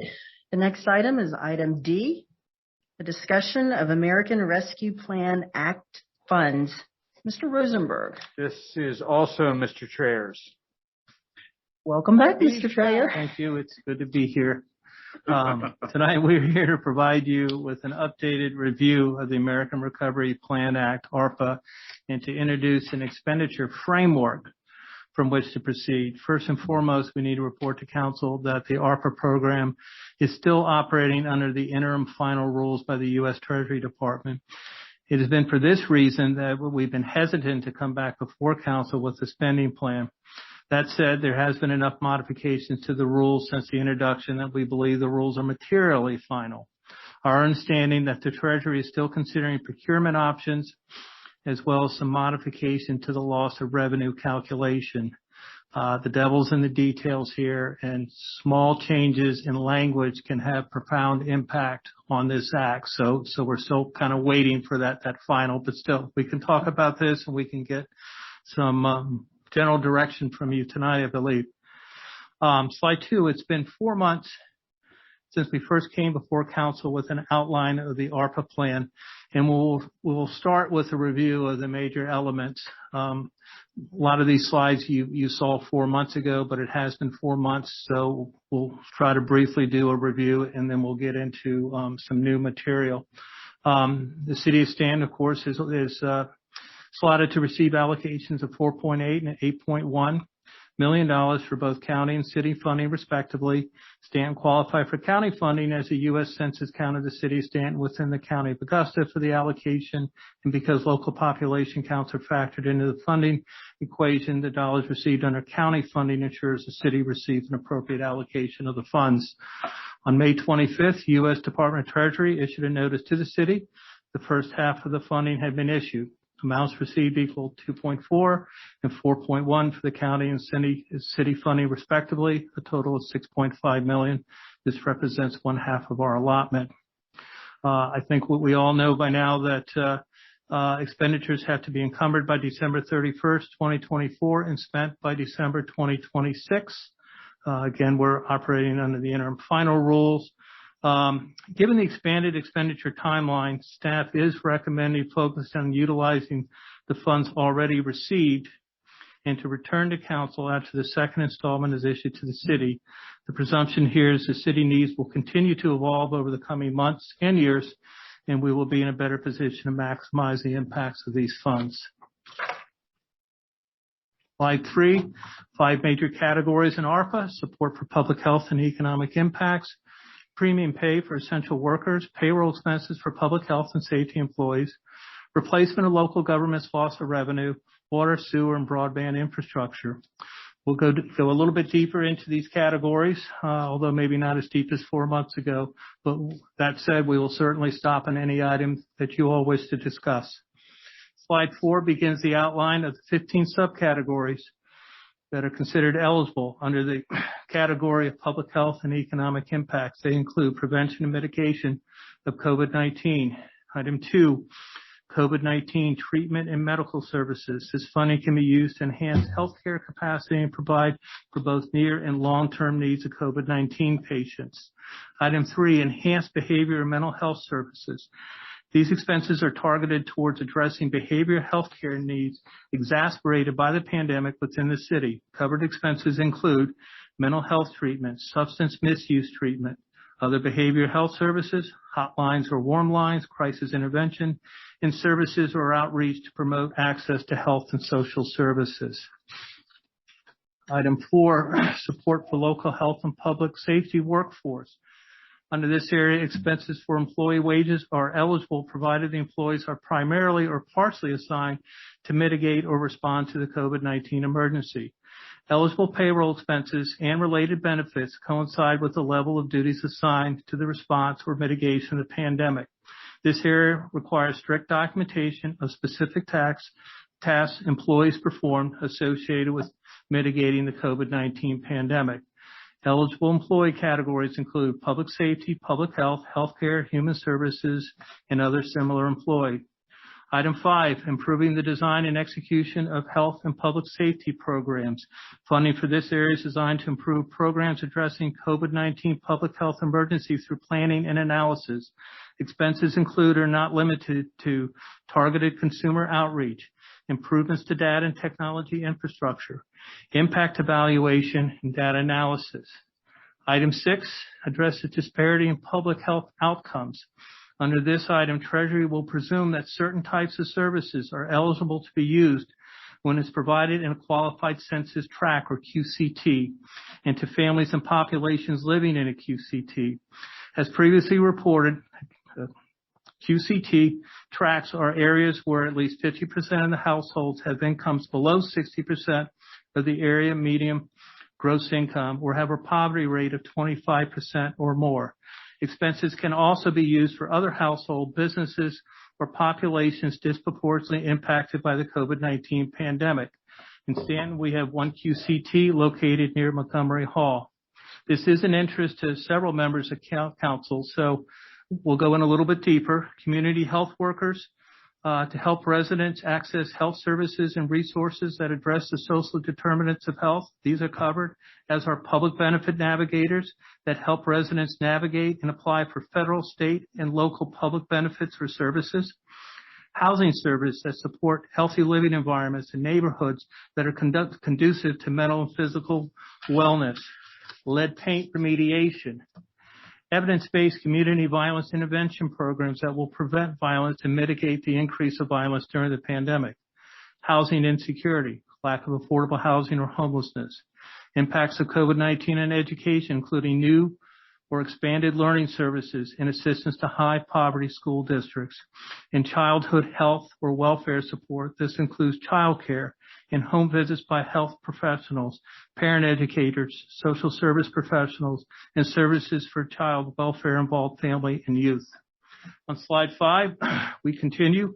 Item 7, assistance for impacted households, including food assistance, rent, mortgage, utility assistance, counseling, legal aid to prevent eviction and homelessness, cash assistance, emergency assistance for burials, home repairs, weatherization or other needs, internet access or digital literacy assistance, and job training related to workers' occupation.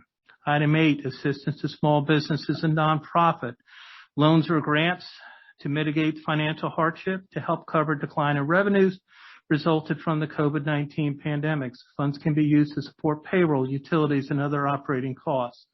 Also, loans, grants, and in-kind services. Under this area, the city can support implementation of COVID-19 prevention or mitigation measures, including physical plant changes, vaccine programs, and testing and contact tracing, and technical assistance, counseling, or other services to assist with local nonprofit business in their planning needs. Item 9 allows for aid to impacted industries. Under this area, it can be used for support for tourism, travel, hospitalities, and other industries impacted by the pandemic. Item 10 allows for the rehiring of local government employees. Item 11 allows for assistance to unemployed workers. Expenses primarily in the job training to accelerate the rehiring of unemployed workers. Services may be extended to workers unemployed during the pandemic or the resulting recession. Workers who are already unemployed when the pandemic began and remain so due to the negative economic impacts of the pandemic. Individuals who want and are available to work, including those who have looked for work sometime in the past 12 months or who are employed part-time but who want and are available to work full-time. Item 12, improve the ability of economic relief programs. Under this subcategory, we are allowed to use funds to improve efficiencies of programs addressing negative economic impacts, includes use of data analysis, targeted consumer outreach, improvements to data or technology infrastructure, and impact evaluations. Item 13, services for qualified census tract. Again, this is the second time it's listed. Eligible expenses, housing in neighborhoods to address homelessness, affordable housing development, housing vouchers, residential counseling, and housing navigation assistance. Item 14, investments to address education disparities to include new, expanded, or enhanced learning services, assistance to high poverty schools, and support for evidence-based educational services to address academic needs of students as well as social, emotional, and mental health needs. And finally, item 15, promotion of healthy childhood environments. Eligible expenses include new or expanded high-quality child care, home visitation programs to provide assistance to pregnant women or families with young children, and enhanced services for child welfare involved families and foster youth. Slide 6, premium pay. Under the Arpa program, workers performing essential tasks during the COVID-19 public emergency are eligible to receive premium pay. Compensation can be up to $13 per hour and is capped at $25,000 aggregate per employee for the entire length of the program. Funds are to be used for employees who have faced and continue to face the greatest health risks due to their services. Localities should prioritize low and moderate income persons, and we can provide these funds for third-party employers located within the city for these purposes. Premium pay that would increase workers' pay above 150% of the greater of the state or city average annual wages is deemed not to be eligible and will require specific justification. Eligible workers include any eligible work performed by an employee of the state or local government, staff at nursing homes, hospitals, home care settings, workers at farms, food production facilities, grocery stores and restaurants, janitors and sanitation workers, truck drivers, transit staff, warehouse workers, public health and safety staff, child care workers, educators and other school staff, social services and human services staff. Premium pay can be applied retroactively back to January 27th, 2020. Slide 7 is also going to look familiar. Slide 7 renews the eligibility for localities to use ARPA funds to cover payroll expenses for public health and safety employees. Under ARPA, localities can cover payroll expenses of public health and safety employees to the extent the employee's services are devoted to mitigating or responding to the COVID-19 emergency. For administrative convenience, employees that are predominantly devoted to these services can be assumed to be totally devoted to such activities.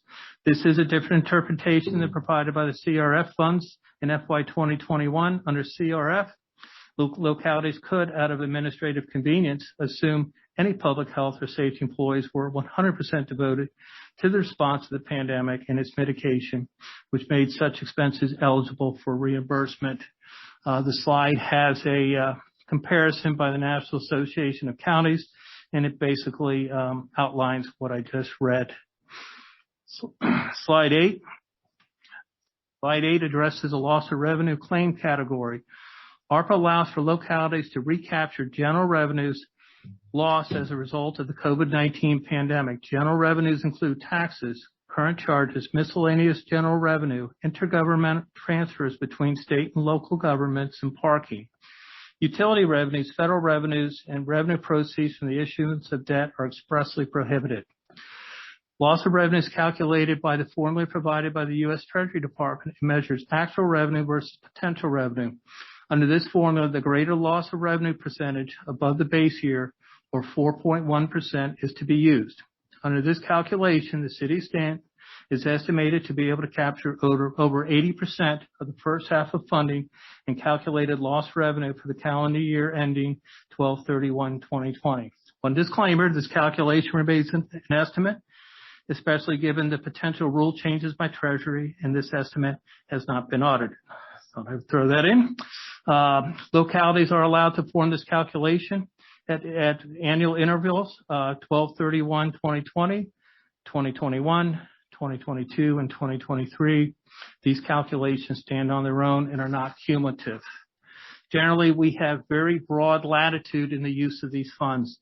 The Treasury Department has expressly listed the following expenditures as eligible: maintenance or pay-go funded building of infrastructure, including roads, modernization of cybersecurity, including hardware, software, and protection of critical infrastructure, health services, environmental remediation, school or educational services, and provisions for police, fire, and other public safety services. In addition, Brown Edwards has indicated that these funds can be used to support our FY 22, 23, and 24 general fund budget, given the loss of revenues we have experienced. Finally, our auditors have also indicated that the city can use the loss of revenue funds to support the projects within our most recent CIP. Slide 9 covers the investment of infrastructure. Under this category, the city has the ability to fund improvements to existing infrastructure, water, sewer, stormwater, and broadband projects. Water and sewer projects that would qualify through one of the two existing federal programs, the Environmental Protection Agency's Clean Water State Revolving Fund or the Drinking Water State Revolving Fund programs would qualify for ARPA. It would be up to Stanton to identify the investments in water sewer infrastructure that are the highest priority for Stanton, and the U.S. Treasury encourages using financial recovery funds for projects that improve drinking water infrastructure, the consolidate or establish drinking water systems, support cybersecurity need to protect water and sewer infrastructure, support efforts to local climate change, and provide relief in the case of natural disaster. Broadband infrastructure for underserved or unserved households. There are minimum speed requirements. Right now, this is not on our list. Slide 10, we look at a possible expense framework from which to operate. This is where we start getting into new information. Because we have up to 5 years to spend the ARPA funds, and because we expect budgetary pressures, both operational and capital, to continue to evolve, again, we are recommending council to focus on the first half of the funds at this time. Under this scenario, subsequent spending plans will be brought before council after the city has received the second installment, which is scheduled for May 2022. Currently, the staff is asking council to consider a split between investments in capital projects and investments in community outreach programs with an 80-20 split. An 80-20 split equates to $5.2 million to address capital projects, which traditionally are funded by fund balance, carryover, and or debt service, and $1.3 million in community outreach support. And we have city operational needs, zero funding linked. This item was included just as a reminder that the council could choose to support part of its FY 2023 budget with loss of revenue funding calculations if they chose to do so. The FY 2023 budget process is just beginning. We've not identified funding gaps as of this date, just too early. Finally, staff will adjust the second ARPA ratio applications upwards or downwards in response to community and city needs. Community applications will be asked to provide a summary of federal, state, and local support requested and or received, as well as restrictions associated with those funds. We will also ask organizations the details of the use of the funds requested and any link to evidence-based programs that can be found in the clearinghouses of the Department of Health, Human Services, of Department of Labor, Department of Education. Again, we're hoping to invest in programs with high to moderate level impacts. On slide 11, we have a brief summary of organizations that have reached out to us. They include Augusta Regional Dental, Valley Community Services Board, and we've had discussions with the Community Foundation Central Blue Ridge for healthcare and affordable housing need assessments, mental health needs, and transportation. City Council requests include home repairs for low-income housings within the QCT, and discounted facility and utility connection fees in affordable dwelling units. On slide 12, list departmental requests that have submitted. Sheriff's Department has requested body camera funding for $52,000. The Fire Department has requested 2 apparatuses to replace a 21 and a 25-year-old unit. Cost of that would be $1.6 million. Parks and Recreation have requested funds to support the Gypsy Hill bathroom renovations and reconstruction. Currently, we have $350,000 reserved in the CIP fund, and we're in the process of obtaining and updating our scope and quotes. Public Safety. Cost estimates for this project is $4 million. Public Safety Emergency Radio funding, Cost estimate for this project is $4 million. The project received a $400,000 appropriation from last year's carryover for design work and was scheduled to receive a $3.6 million in debt funding. The design work is nearly complete, and we are within 30 days of being able to place an RFP out for solicitation. We're asking council to consider possibly funding this with a combination of carryover of $1.6 million and ARPA funding of $2 million. This will eliminate the issuance of debt service for a project on the current approved CIP list, and it will create capacity for other projects such as police and fire facilities. With a limited number of vendors capable of delivering on such a project, and given the length of time for the design process of the emergency radio system, being in a position to issue an RFP next month should put us in a position to complete this project in a timely manner. Next, planning and development, stormwater management.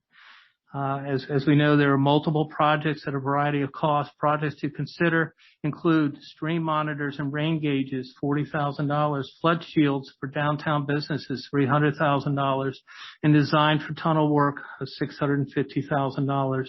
The tunnel construction at this time is estimated to be $7 million. Information technology, building security upgrades. This was a council requested item for security cameras at city facilities and parks. Estimated cost of this area ranges from between $250,000 and $500,000. We also received a request of enhanced cybersecurity via endpoint security services in the amount of $25,000. We're told that this would greatly enhance or decrease our vulnerability of our network system, and Mr. Plowman highly recommends this. The city sheriff and clerk courts have both asked for additional part-time positions to address backlogs in their court cases. This would amount to $75,000 plus. And sidewalk projects, the projects vary, with each having to be coordinated with city infrastructure and upgrades. And with that, slide 13 will be Ms. Beauregard, and you can talk about the interim final rule. Never mind, Phil. Okay. We are still waiting for the interim final rule, as Mr. Trayer mentioned earlier. We could receive that in the next month, do you think? We've been waiting. We've been told that for months now. That's okay. So, but as Mr. Trayer said, we feel fairly confident that what we have right now at least can get our foot in the door with some of these things. So we don't want to wait for that. And then, I think we'll be able to make adjustments as we go, similar to the CARES funding. And remember, we have a lot more time than the CARES money.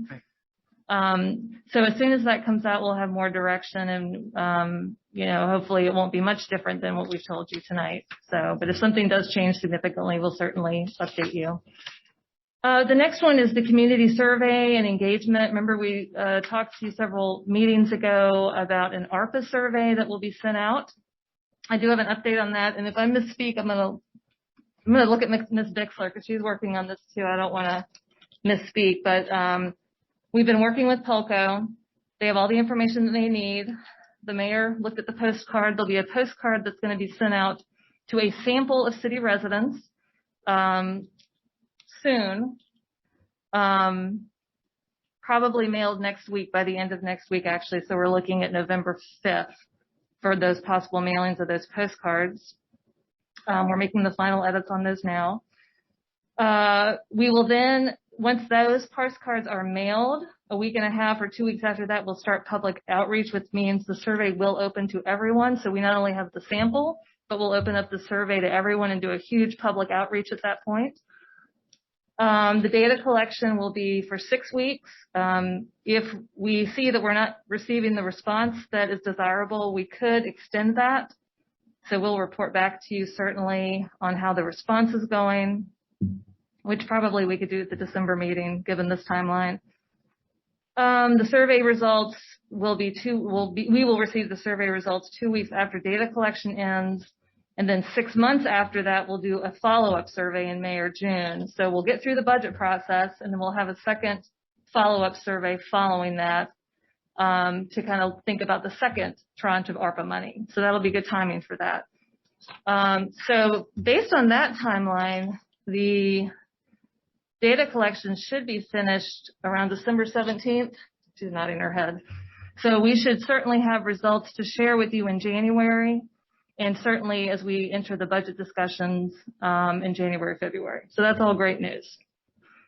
And happy to answer any questions about that.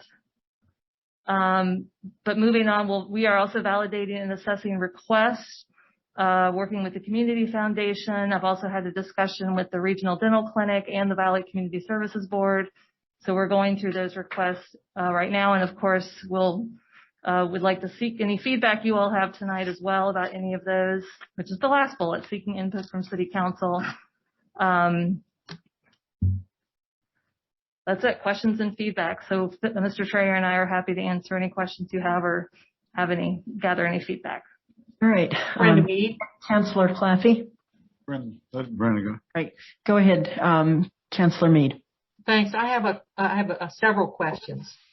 And it's probably going to go in the wrong order, but for both Mr. Trayer and Ms. Beauregard.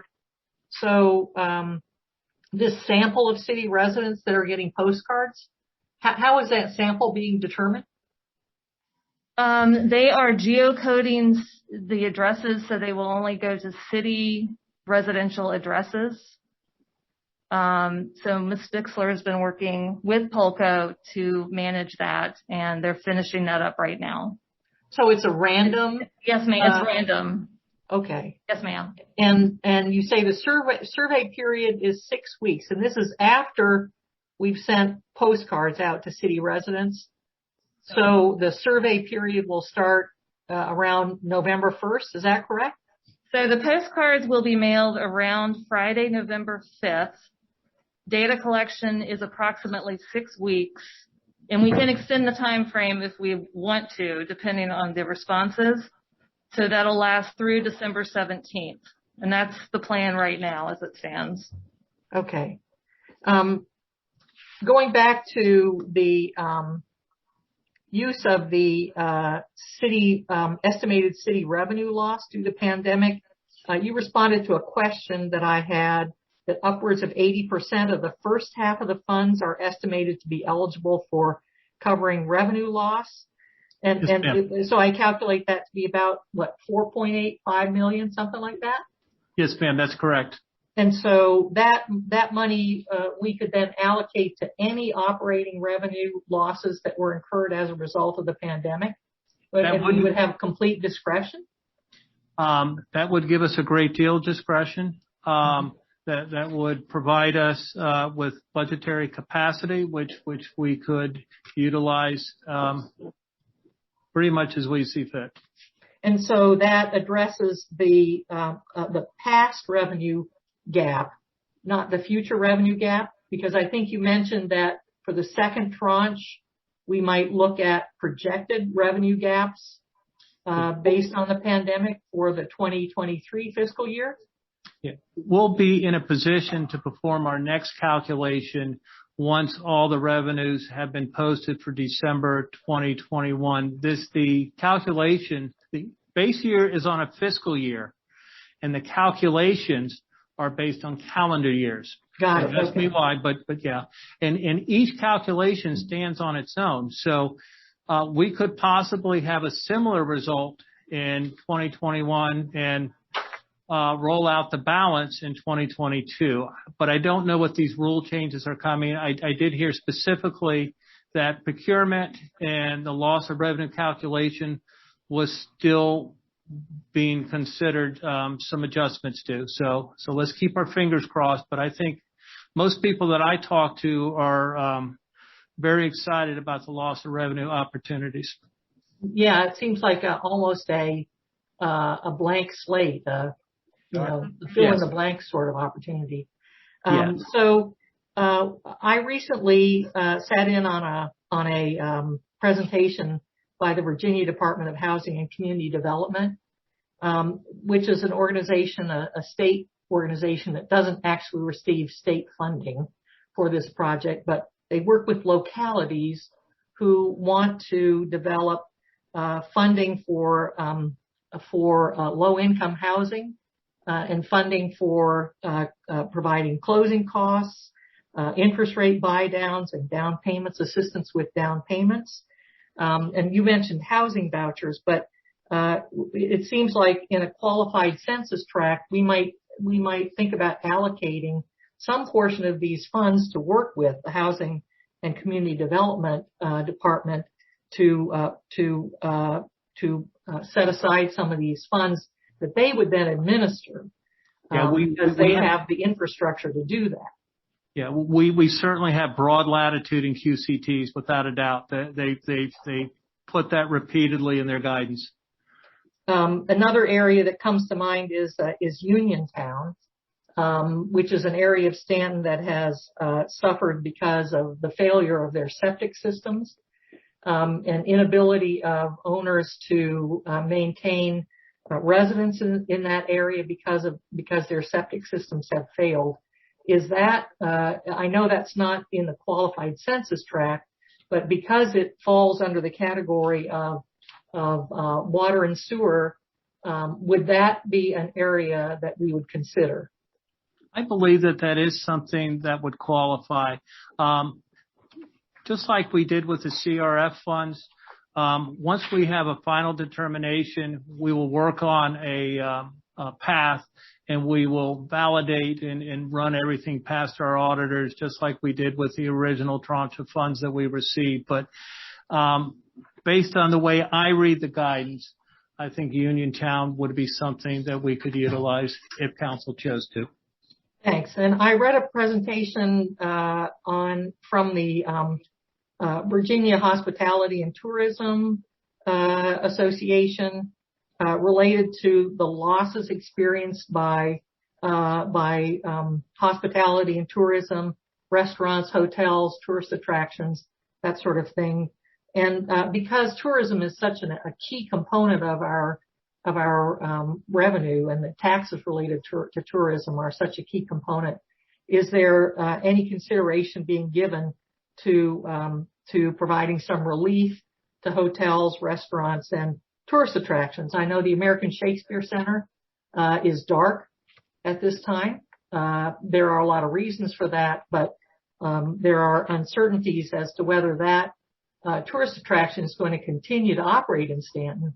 And I'd like to make sure that we're at least looking at that and understanding the contribution that tourist attractions like the American Shakespeare Center, Woodrow Wilson, Sunspots I would consider to be a tourist attraction.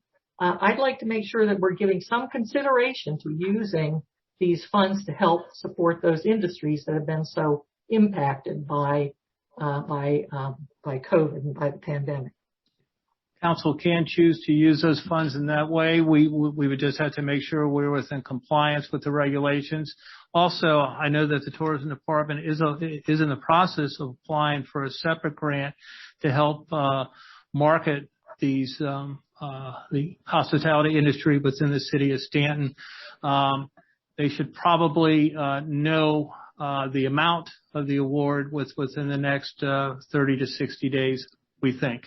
Actually, they will open the portal tomorrow for that specific tourism grant that's coming directly from the state through their Arpa money. And so I've worked with Ms. Wagner on this, and we've been part of that discussion because they need it to come out of the city manager's office. And so we should actually know tomorrow when they open the portal what our amount could be, and putting together a plan, which is due by December 31st to receive money in January. So that is a separate pot of money, Ms. Mead. Not to say we couldn't use our own ARPA funds as well. So we'll know more about that next week. Okay. And then leveraging grants, leveraging ARPA funds with grants is an area that I think I saw several times is strongly encouraged. And so I know you all are working on those kinds of things, but state grants like Virginia Resources Authority, state revolving loan funds, VML, VACO finance, et cetera. So I'm hoping that we'll hear that kinds of projects and expenses we're funding with ARPA funds can also be matched or supplemented by grants. And that's a good point. We are looking at that. One of the projects which is kind of time sensitive, and of course we don't need a vote tonight, but a general sense from council, if council's comfortable with the emergency radio project that was slated for debt service, if we could fund that with a combination of carryover and ARPA funds, given that the RFP will be in a position to be issued within the next 30 days or so. I think it'll be out on the street for how long, Mr. Plowman? 3 months. It'll be out on the street for 3 months, which would give us ample time to submit a budget amendment, first provide a carryover analysis, which may come next month or the following month, and a budget amendment before council, so you could consider that. So that refers to the $2 million expenditure in the CIP. I requested how much we've spent as of September 30th, and we've encumbered or expensed $200,000 of that. And that's what you're referring to? Yes, ma'am. Thanks. Councilor Thank you. I think that's all I have at the moment. Okay. Bill, there's 8 months left in fiscal year 2022. Mm-hmm. How many of the projects that we have on our CIP for 2022 are we going to be able to fund with this bonus money coming in from ARPA? And is that going to, of course, it's going to positively impact us at year end at 2022. Mm-hmm. So Well, are we gonna? What kind of number are we planning on rolling into 2023's budget based on the fact that we got gift money and we're not having to use our current tax dollars? Yeah. Some of the projects are, there's some sidewalk projects and some road projects that, BDOT and the state's assisting with us. The projects that are in FY22 are funded in one capacity or the other. And with the emergency radio, that's something that we were going to have to look for debt service to fund. But with the combination of carryover, which is significant, and we will be discussing that maybe at our next meeting or the following meeting at the latest, but certainly before the end of the year, and these ARPA funds, we'd be in a position to not debt fund that project. And we're looking at other projects potentially with the school warehouse project. They put forth $2.8 million to acquire the project. They're a potential site, and they're also looking to recapture the classroom space or the current warehouse space in the middle school and some potential expansion there at the middle school, because that is a bottleneck with student population. Many middle schools are. This one's no exception. So we're looking at that 80-20 split, at least for this first tranche, where we're looking to make as much of an impact as we can with the capital plan, and with items that aren't even on the CIP. I don't think that we have stormwater initiatives, per se on the CIP. That's certainly something that council could consider as well. So we are looking at that. If that answers your question, I'm not sure if I answered your question or not. No, I understand all that. I'm just saying, do you have any idea how much we were planning on spending in the next 8 months that we possibly can get some of these funds in? For instance, we're going to recoup parking lot money. Mm-hmm. That was revenue that was lost during the. We could apply it to the parking fund, yes. Well, no, I'm saying it was revenue that we never gathered during the COVID period, Mm-hmm. that all of a sudden that revenue is going to come in, and how much are we looking at? I mean, I'm not talking about just the 6.5 additional revenues for lost services. I think the main focus that we've had is the current FY 2022 CIP and some carryover projects with FY 2021. And one way or the other, we have a funding source identified and we have appropriation. Items that are in FY 23 are like planning purposes. We haven't officially appropriated that per se. But yes, it'll be a combination of, I mean, like with the emergency radio, it'd be debt service. I mean, not debt service. It'll be carryover and ARPA funds. With the school warehouse project to support the school, it would be either carryover or ARPA. So we are looking at these high dollar amounts that we have out there. And we may not be able to get to a police station per se or a fire station per se, but having these other items such as the radio and the school out of the way creates debt service capacity to engage. Sounds like a wonderful year. Yeah. But please don't get spoiled. We have a good carryover year for 21. We will not have a good carryover year for 22. Will not. Because again, we had to utilize fund balance of $1.2 million and we had a $300,000 negative contingency. So we'll survive 22, but don't be looking for big fund balances. It won't be there.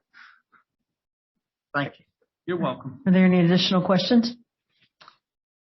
Mr. Trayer, this report is outstanding. The 80-20, I fully support it. I do have a question. I think this might be more for Ms. Beauregard. When it comes to the community outreach programs and agencies, I know that you've mentioned Augusta Regional Dental, the Valley Community Service Board. would we consider providing funding to Capsol as well as the Community Foundation and allow them to handle the disbursement of funding, like Capsol in particular, the disbursement of funding to the different outside agencies?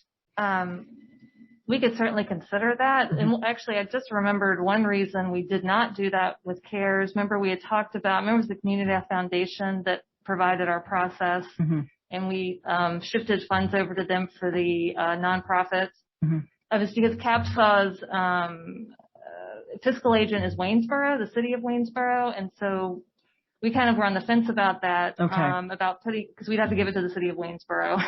we provide funding to Capsol anyway. That is correct, yes. So we could certainly look at that and explore that further, if that is an option. Certainly having another agency do that for us would be preferable because they certainly have the expertise behind it, much like the Community Foundation efforts for the CARES funding.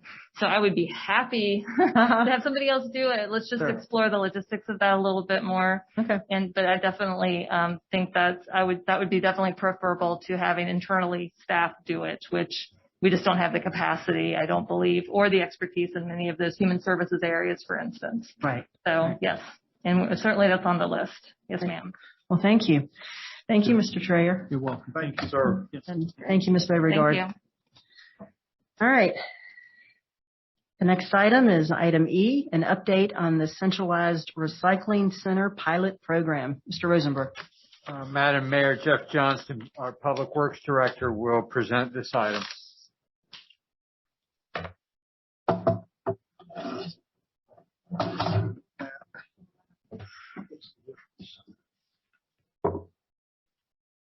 Yeah. Welcome. This one. Good evening, Madam Mayor, members of council. In the words of the immortal Phil Trayer, it's great to be here. When I stood at this podium last year and talked about proposed changes to the recycling program, one of the things I mentioned was that the new program would also come with a lot of communication, a lot of feedback on how things were going. That was not really happening previously. And so with 3 months of data under my belt, I am here for our first quarterly recycling update. It's only 3 months of data, so it's certainly not anything to panic about, nor is it anything to pop champagne about, but it is, it's the first of what hopefully will be a long line of data. Okay. Quick background. 1st of July, 2 major changes. We stopped curbside collection and started collecting at our central location in Gypsy Hill Park, and we resumed collecting plastic for recycling. And we said that we were going to look at metrics in 4 areas: participation, collection, comparisons to other recycling programs, and of course, our efficiencies and our costs. There's the hours we started with. It's a bit, again, some late, some early. We wanted to sort of throw a wide net over the recycling. And our recycling guide, which has become known affectionately as the cheat sheet, that people refer to in trying to figure out exactly what is or is not recyclable. We'll start with our participation metrics. And comparing what we were doing curbside to what we're doing now is a little disingenuous because it's very much apples and oranges. Oddly enough, though, the numbers are remarkably similar. As we finished up curbside, we tried to get a rough count for how many folks were participating in the curbside program, how many driveways had recycling waiting for us. It was about a little under 2,200 was the estimate we've got of households that were actively participating. Starting in July, our first month, we had 2,200 visits at the recycling center. A little drop off in August, a little bit higher, but it's been very, very consistent. But I'm not sure there's a whole lot of correlation between those numbers. They just happen to be very, very similar. What I can say is our participation at the recycling center has proven to be very steady. We were told to expect a good response and then maybe a little tail off as the novelty wore off and as folks became a little inured to it. That has not happened, and we're extremely pleased by that. And if you look at the bottom chart, you can see that most of our customers are coming towards the middle of the day, 10 to 11, 11 to 12. In fact, Thursdays, 11 to noon is almost always the busiest hour of the week. I would not have predicted that. And here's, I guess, sort of the marquee stat, and that is, what are we collecting? This is for calendar year 21, so it starts with 6 months of curbside collection. And to be fair, some of those months were pretty rough months for us in curbside recycling. There were weeks where we weren't able to get the trucks on the road. So that data is not exactly pure. But then as we transitioned, we were told to expect about a 50 to 60% drop off in our materials. And we did see a drop off, but not that much. And since then, we have really seen a steady increase across all materials, which is both great and surprising. And in some cases, we are sneaking up on our curbside collection rates certainly in cardboard, and I'll talk about glass later. Glass is its own unique animal. But also in plastic, you can see we continue July to August to September, month on month to see growth in the amount of plastics that we are collecting. We were also, especially up in Harrisburg, they said, don't expect to get much aluminum or steel when you start going central, because that's something folks can take and sell. And so why would they come give it to us for free if they can take it somewhere else and get some money in their pocket? But we honestly have seen a drop off, but not nearly as much as we were expecting. So the collection numbers are surprisingly strong.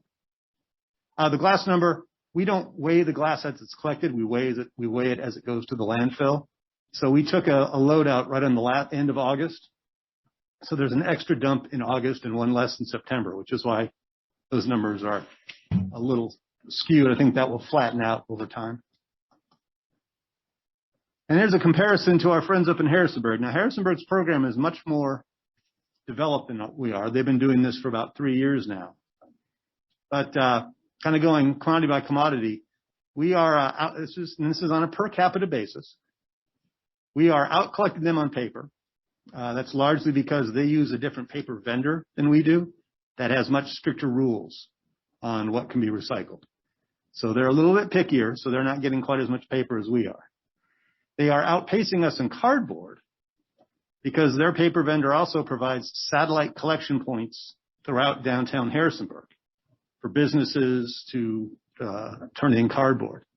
We brought that vendor down here to look at our setup and ask if we could maybe do the same thing, but as I said, it's just too far for them to come down from Harrisonburg for the amount of cardboard that we are getting here.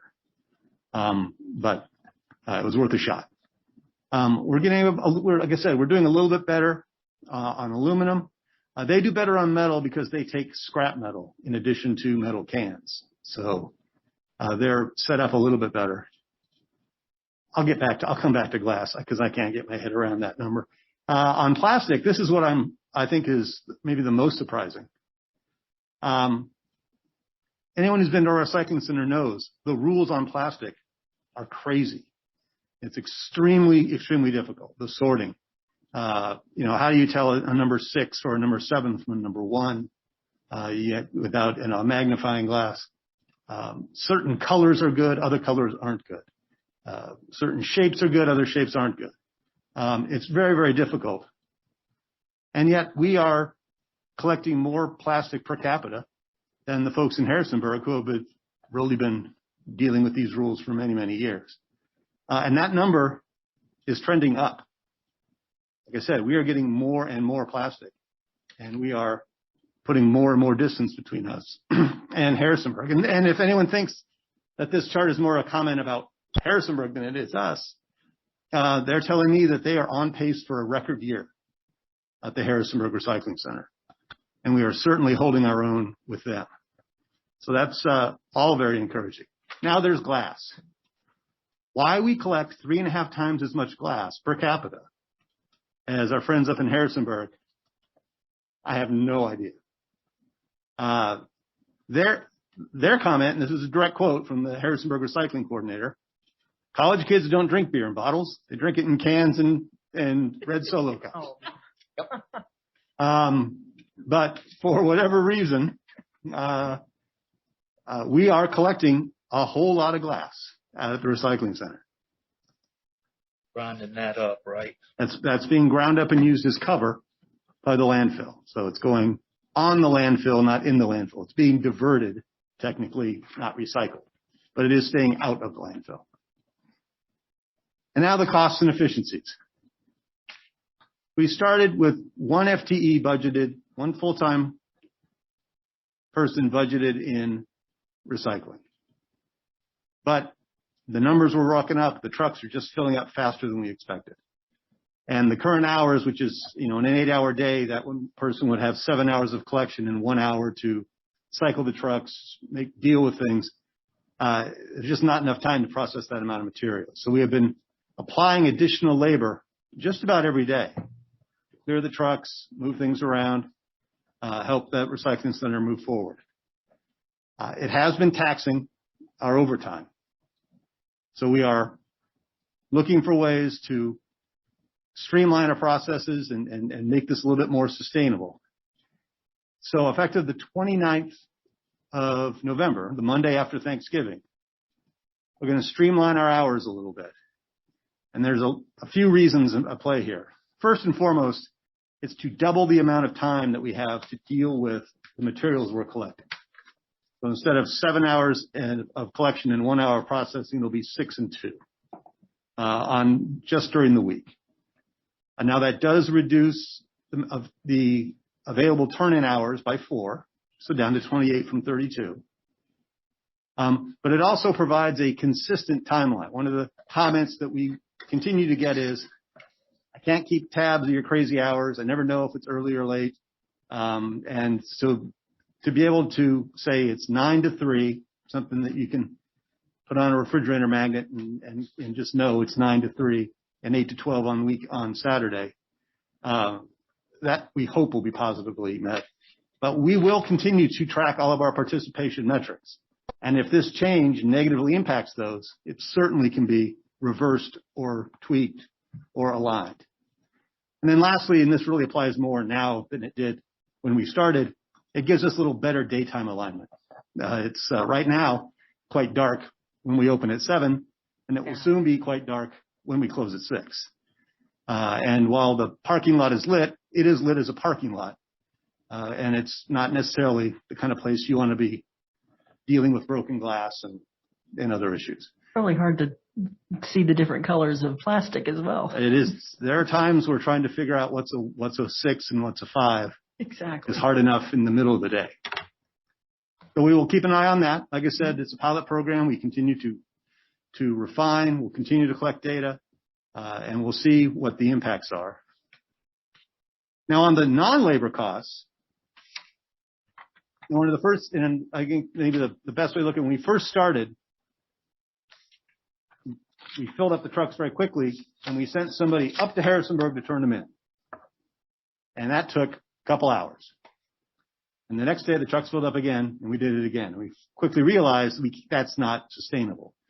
So we sort of outsourced that by putting our plastic into dumpsters and then hauling the dumpsters when they were full on a more periodic basis and paying someone to do that, sort of outsourcing our materials handling, which really helped speed things up at the center, but started to burn through our non-labor budget.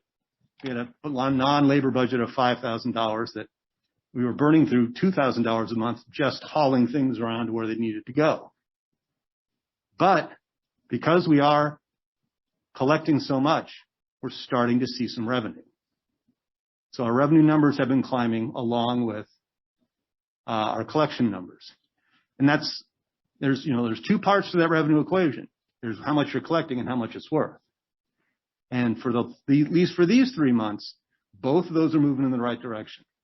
We're getting more, and the market, especially for paper and cardboard, is really coming around.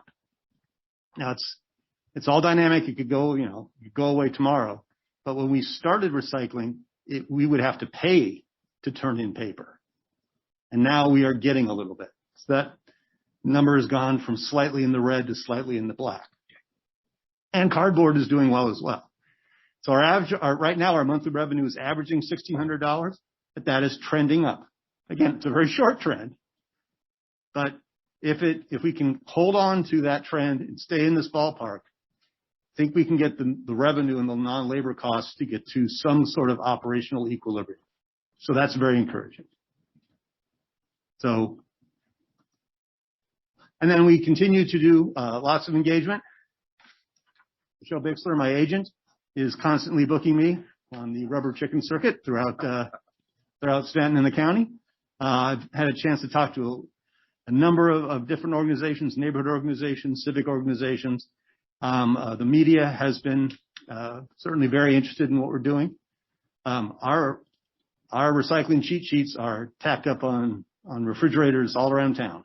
We pass them out down at the recycling center. They're posted on our website. I'm emailing them out to folks who submit questions to our website. And we've had some good engagement on social media, not boosted engagement, but actual engagement, mostly with our educational posts. Here's how it works. Here's how it's going. And then obviously the engagement we get out at the recycling center has been quite positive. Bear in mind, that's absolutely not a scientific sample set. I mean, though that's folks who are all obviously very much into recycling. But we enjoy engaging with them at the recycling center, and they provide a lot of great feedback for us. But it's not all rainbows and unicorns. There are some issues that we continue to struggle with. And certainly, as this program matures, and certainly if it moves from a pilot program into something more long-term, these are going to have to be dealt with. And the first one is the space. Not sure Gypsy Hill Park is the space for us in the long run. We've already expanded our footprint twice to accommodate the additional traffic, which is a happy problem to have. But that is really starting to pinch the parking lot there. And traffic impacts for a high school football game, we actually have to open up the recycling center to help the traffic get out. And once the recycling center is open, someone's got to be there to make sure no one's messing with the stuff or contaminating the mix. It becomes an issue. We had a very well-publicized problem with youth football parking. We were able to get in front of that for the remainder of that season. I can tell you last weekend it was youth football playoffs, job fair at the gym, and a very busy day at the recycling center. And it got very, very tight. Again, that's going to be an issue. And then there's the safety issue. So we've got 2 lanes for people to be in. There's recycling equipment on either side. You got people going back and forth. You got cars moving back and forth. It's not ideal. And it is a real concern. So that's something that we will continue to try and get around. There are security issues. Initially, we had some problems with dumping. I think, I don't think this was just people who honestly thought it was operating the way the old setup was. Just come on down and dump it, and somebody would take care of it. I think we've gotten ahead of that. Contamination is always a concern. That photo there is about a day and a half's worth of plastic at the landfill because someone came in while we were closed and helped themselves to the truck and just put whatever. And we certainly don't want to get sideways with our plastics vendor, so that went to the landfill. And it hasn't been systemic, but it's certainly, I think that's a heartbreaking photo, certainly for all of us who work in recycling, and obviously for the folks who washed out all those bottles and took the time to take them down to the park. We still have our educational challenges. Like I said, the sorting, it's a chore. It's not fun. And cleanliness. Now, cleanliness has always been a requirement of recycling, even when we were doing it by the curb. It's just a little more of a requirement when you're sort of stacking all your recycling on top of itself, and especially for folks who have to hang out there. One of our attendants got in a little trouble with some yellow jackets who had taken up residency in the aluminum can bin. So we continue to have to beat the drum on that. And the last one is probably the one that is the most long-term troubling, in that there's a lot of assistance required. Now, right now, that assistance is taken two forms. There's sort of the neck-up assistance of, let me help you figure out what's recyclable, what's not, how to sort it. And we're going through that process. We're all learning it together. I think eventually we can kind of work ourselves out of that one. There's also a lot of neck-down assistance. Those trucks were not designed for self-service. And by the end of a busy Saturday, when the paper bin is almost full, it's a chore to get a cardboard box full of paper up over your head and into the bin. We're never going to get out of that at that location with that equipment. And that is something that's just going to have to be addressed, because that amount of physical effort and assistance is going to feed into the labor issues, which is really the sort of soft underbelly of our program. It's the area that we're least able to respond. So these again, all things that we will continue to look at. But these issues are not going away. There's my conclusion. And this, oddly enough, earlier this month, as I was getting ready to put this presentation together, the American Public Works Association put out a policy primer that talked about recycling, including a very specific discussion of small and rural communities. And this is a lot of stuff that we already knew the hard way. But they pointed out that the lack of access to the infrastructure greatly increases the cost on communities like us. But that communities that end recycling for budgetary reasons will face significant barriers to resumption. That inertia is hard to overcome. And that is creating a recycling gap that is opening between metro areas and small and rural communities. And they don't offer real specific policy guidance, but their general discussion was to close that gap. The action for state, for federal policy is to find a way to incentivize or even subsidize or get that infrastructure out into underserved communities. And the policy challenge at the local level is to just hold on to your recycling program. Do what you have to do, keep it alive, keep it ticking over. Because if there's a risk of a sort of a recycling death spiral where communities stop recycling because there's no infrastructure, and no one develops infrastructure because no one's recycling in that part of the state. So I think we have postured ourselves, maybe accidentally, but probably pretty much where the American Public Works Association says we should be, operating a lean and mean, creative, vibrant, and dynamic recycling program. Hope it's not too dynamic because it's going to wear me all out. But it's, the bottom line is we're doing a little better than we thought we would. Doing a little better than we were told we would. But that doesn't mean that the challenges have gone away. They're still there. So we're back in January. Now, Sarah had customer quotes in her report, so I think I should be allowed a customer quote in mine. Yeah. I'm never far from feedback on how things are going with recycling. But anyway, it's only, like I said, it's only 3 months. We're back in 3 months with a wider aperture and more data. And at that point, we'll be able to talk about, at least we'll have a little bit of data on what happened when we changed the hours, see how that impacted. So any questions? Councilor Claffey. Congratulations on a job well done. I was over there on Saturday and I saw the park and it was a zoo. And there was people everywhere. And I thought, what about behind the baseball stadium? Between the baseball stadium and the golf course, you have a fenced-in area that I know you have some public works equipment. But in the long run, would that be a better location because you can lock the gates and keep it secure over the weekend? I will be honest. I have not had a chance to go. But I will be in contact with Mr. Tuttle, and he and I can go look at that and take a look at it. It seems like, you would enter through the park and then you would exit out there by Lake Avenue. And there's there for some years. space in there. And I was like, yeah, maybe. I'll certainly take a look at it. I just thought maybe a possibility. I will get with Parks and Rec. We'll take a look at it and we'll let everyone know. But thanks for what you're doing. Sure. This is Brenda Mead. Councilor Mead? Mr. Johnson, would you tell me what Harrisonburg's hours are for their recycling program? Harrisonburg runs their recycling program from 8 to 4. Their recycling program is actually at their Public Works compound, which gives them the ability to move bodies around a little bit easier than we do.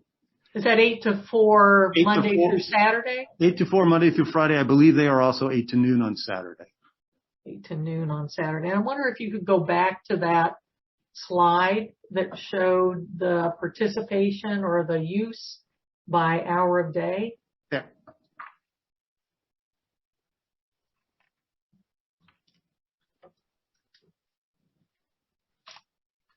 So it looks like 8% are using the facility after 4 and 10% before 9. Is that correct? Yes, that's at least in these initial months. And so do you think that the reason that people are using the recycling facility before 9 and after 4 is because they're working? And that's the only opportunity they have to recycle? That very well could be. That's one. That looks like it's almost 20% of the people who use the recycling center. It's 20% of the visits. Yeah. So and then that's one of the issues we have is we don't know how many of those are unique visits and how many of those are the same person coming more than once. But no, it is.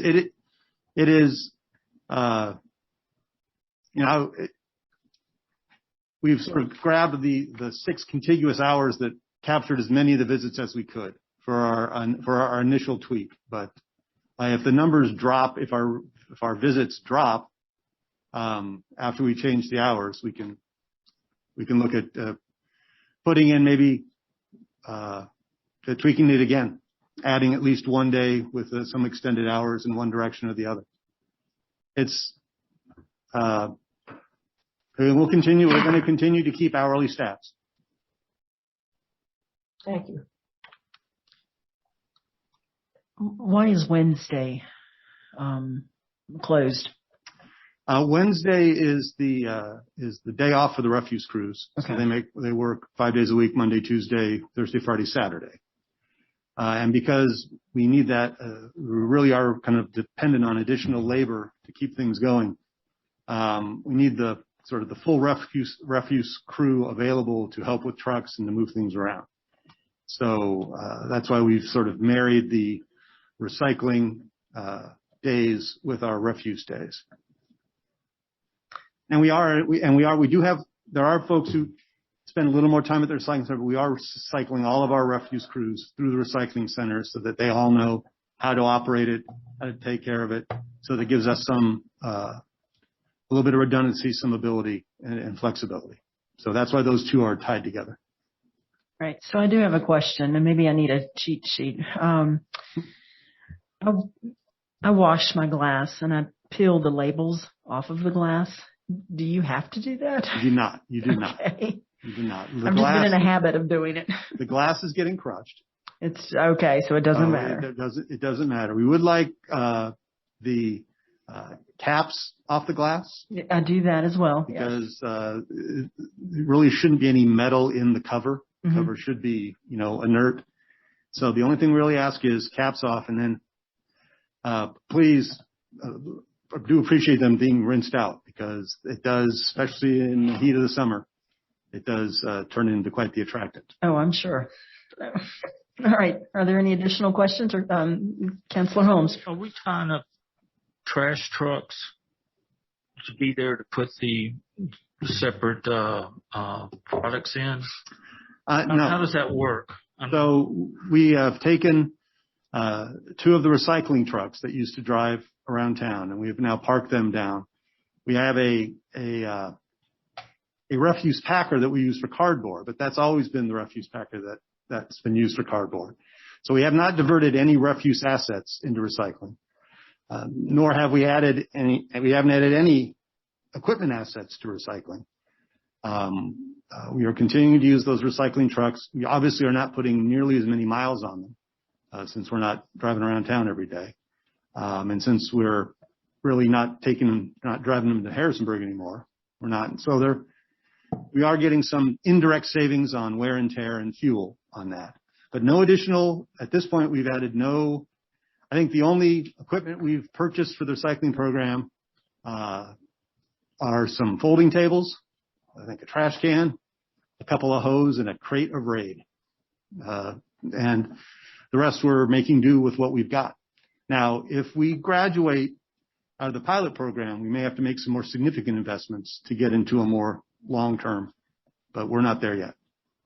Sounds too like you probably need maybe more people there, maybe because yes, those I would be a little worried about cutting the service off at 3, just because anybody that works during the day don't get off until 3, so they probably working the whole time. But maybe, I don't know if you could adjust those hours, to where they went a little bit in. I know it's going to be hard once time changes, because it will be dark at 4 o'clock.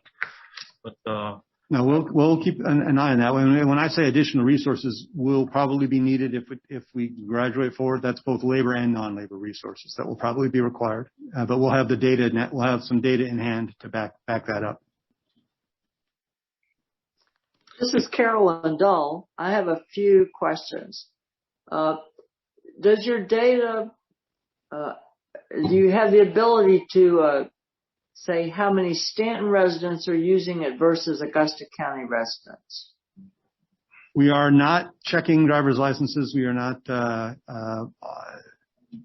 making a dedicated data collection on that, at least not yet. Anecdotally, we do know that there are some non-residents who are using the center. But at this point, I can't put a number on that. I had that conversation with Harrisonburg about how concerned are they, because until we started doing this, a lot of Stanton residents would drive up to Harrisonburg to turn in their plastics. And they kind of were in the same position we are, that they know it's happening, but they haven't really done any significant data collection on it. And they didn't seem to be too concerned. But well, I asked the question not for that, but to try to see what is the data worth anything? And so when you say you've got about the same amount of people that you did in curbside recycling, well, I know curbside recycling people have quit recycling. And so I was trying to think, well, what would make that be increased? And it could be not Stanton residents. No, yes, and obviously the participant numbers, that's per week, and the visit numbers is per month. So and when you compared the curbside recycling, what time period did that come from? Curbside recycling, that was April, May, and June okay. When we realized that the program was going to end in July, we started trying to keep tabs on it, but that was not very scientific. Right, and it wasn't very good data because people had already stopped recycling because you only need to see them throw it in the trash one time, and it's like, what's the point of that? So it's not the best data. And I think my thoughts are, if we're going to have to spend money on equipment and additional labor, why don't we do curbside recycling? We absolutely could. Okay. That's certainly, again, this is a pilot program, so that option has not gone away. We have certainly not done away with any of the equipment that would preclude us from going back to that. I will say that curbside recycling would require us to get away from plastic again, which would be very unpopular.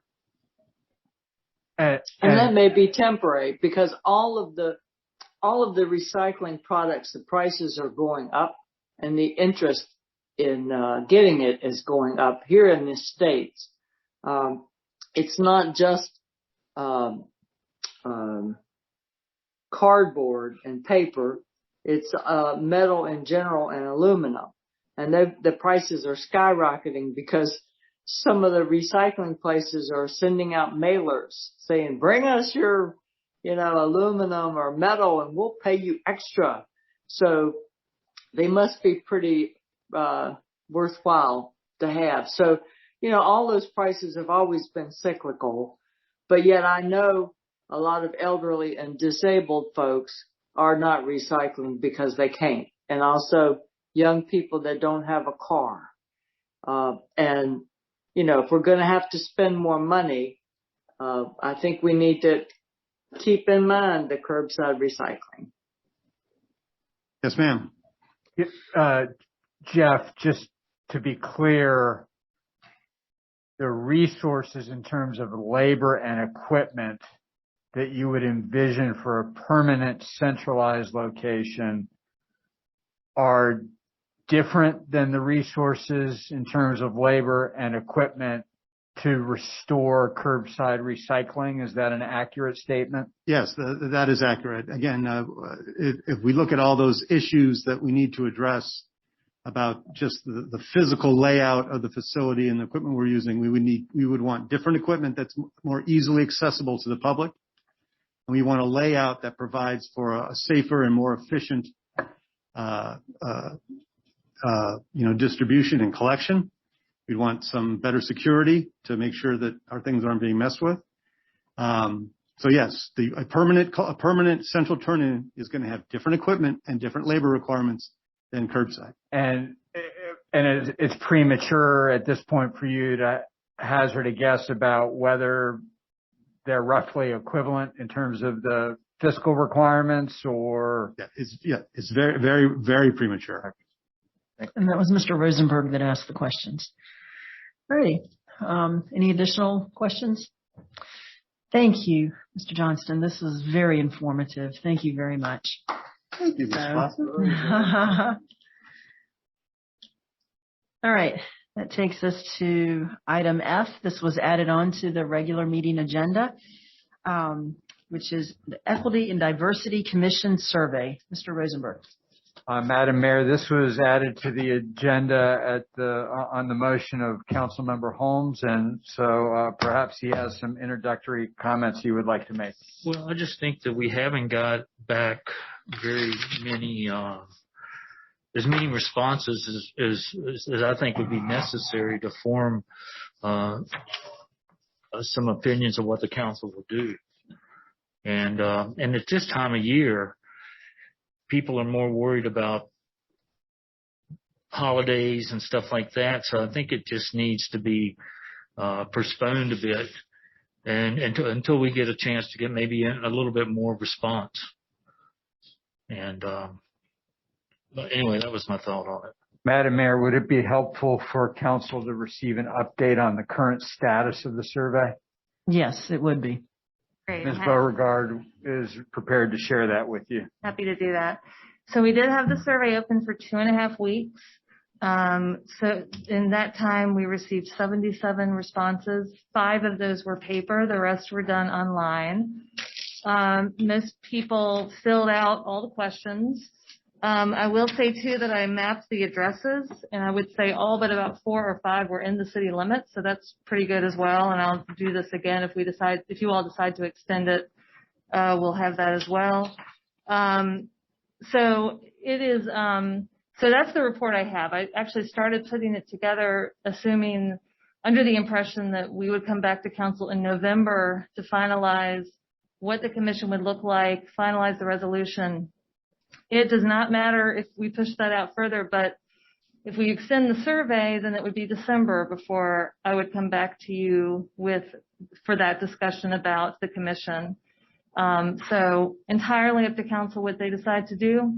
If we can certainly push it out again, and I know Ms. Fixler pushed it out for me, and we did our best to get it out to as many folks as possible. So anyway, that's where we're at right now with this, and happy to answer further questions or take any feedback. All right. Any questions or comments? Mr. Brenda Mead. Councilor Mead. You mentioned that the survey period we anticipate for the Arpa survey was 6 weeks, I think.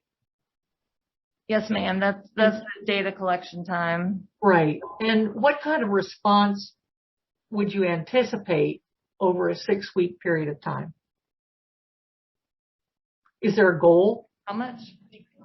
5% of what?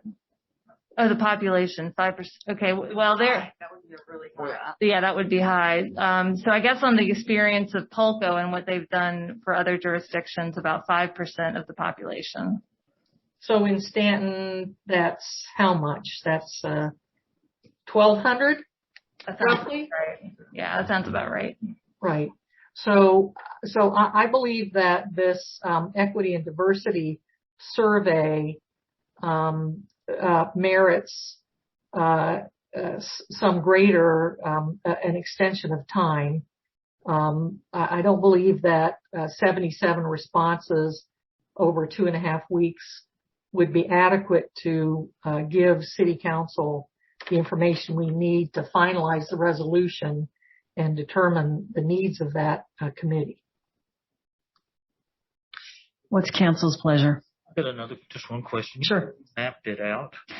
Oh, because folks had to provide their addresses. Oh, so this is kind of cut off, but all over the city, or yes, sir. So this is, I'm sorry, you can't see this, but I can see it. We would send this out. You can pass that down if you want. Where that's one spot, or? Yeah, it's fairly all over the city, and I just think it's a nice visual to see. And I'm sorry, it cuts off, but about 4 of those dots are outside the city. One person from Georgia responded. I have no idea how they even heard about the survey, but you can see the majority were our city residents. They put down city addresses. This is Brenda Mead. Councilor Mead. I've also heard feedback from citizens that the survey was lengthy and difficult to complete. I didn't get a lot of detail on that, but I think given the complexity of the survey and the importance of this information, that we should extend this survey by an additional 2 weeks. And I know what I saw in terms of outreach was an email because I'm on the city's email list, and I know it's available on the city website. But was there something in the newsletter that mentioned this, and I missed it? They did do a story on this, Ms. Mead. Yes, ma'am. Yes, but we can use, and I know I emailed it to several folks as well, just to make, like, for instance, I emailed it to Greg Beam to make sure he got it out to people on his list. So yes, to answer your question, there was a newsletter story about the survey. Yes, ma'am. Thanks. What's council's pleasure? Do you want to extend it, and for how long? Is it really a big deal to extend it? I mean, no, it's not a big deal to extend it. I think we just need to hear if council's interested to what date you wish to extend it. That's correct. And then we can make a renewed effort to publicize the fact that it's been reopened. Could we do it and move it to January so you wouldn't be having to do all this stuff at Christmas? Is that too far? Is that too far out to move it? I'm sorry, if I can clarify. Do you mean come back to City Council in January with the survey results and to discuss the resolution? Maybe have the survey end of January, so you know, so because I have a feeling at Christmas time people just aren't going to take the time to do it. We only have 2 more meetings as well. Till the end of the year. Through the end of the year. Entirely up to you all. We will do whatever you all desire. Right. What were you suggesting, Councilor Holmes? I Holmes? was just thinking maybe if we could carry it over into January, and maybe could you offer or do that whole period, or would that be too much? I don't know. I don't know the answer to that. We can open it for as long as you wish. I imagine that there will be a declining response as time progresses. But if you wish to leave it open through December 31st and then have a report from staff on the results at your first meeting in January, which would be the 13th, we could do that. And it really is it's not, I've set up a system to visualize the responses now. So it's not going to put much extra work on me if I'll just do it. If I see we're receiving a lot more survey responses as we go through, I'll just kind of slog through it, gradually. Like Steve said, we're only having one meeting in November and one in December. So it's not, it won't be very time consuming, I don't think. If you do want to extend it through the end of the calendar. Don't anticipate very much. I just don't know. We will continue to push it out. We'll take some extra effort to push the survey out. So we can certainly do that. So we can also make sure the media picks it up again that we're extending the survey. Right, to December 31st has been suggested. Right. Is this, Mr. Blair, is it okay just to do a head nod or do we need a vote? I think the consensus seems to be December 31st. Yes. And that's fine. It's an administrative matter. Okay. All right. So, Mr. Holmes, are you okay? December 31st? Okay. All righty. Well, that's the conclusion of the regular meeting portion of the agenda. Next is matters from the city manager. Mr. Rosenberg. Madam Mayor, just very briefly, I was going to remind council as well about tomorrow's function at Montgomery Hall Park. One final reminder and encourage the public to attend as well, to take an opportunity to recognize the prominent place of that park in the city's African American history. And in fact, in the city's history, and a wonderful opportunity to recognize the contributions of several individuals who made that facility possible. Another reminder that this coming weekend is the last weekend of Shop and Dine Out in downtown for this calendar year. And as that comes to a conclusion, Greg Beam with Stanton Downtown Development Association and Cheryl Wagner, our tourism director, will be engaging in another survey of stakeholders about that program and what it might look like if it returns in 2022. And so we'll gather that input as we have in each of the last 2 years from a broad swath of interested parties, and then make some decisions about a continuation of the program and whether in fact to continue it and in what form for calendar year 2022. And the last thing that I want to share with you is just, I think Mr. Chair will provide his quarterly financial update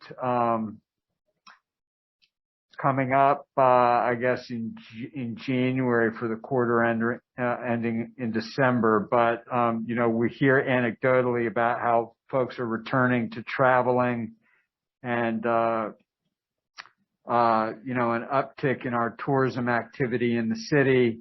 And I received an example of just how important our visitor center operation is to the success of our tourism industry here in Stanton. An out-of-town visitor sent an email to Cheryl Wagner and to me yesterday.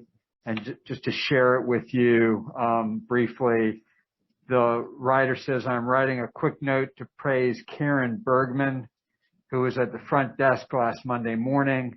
She was already helping a customer and greeted our party of 4 and included us in her briefing about Stanton without missing a beat. She answered all of our questions and provided suggestions of what to see and experience while in town.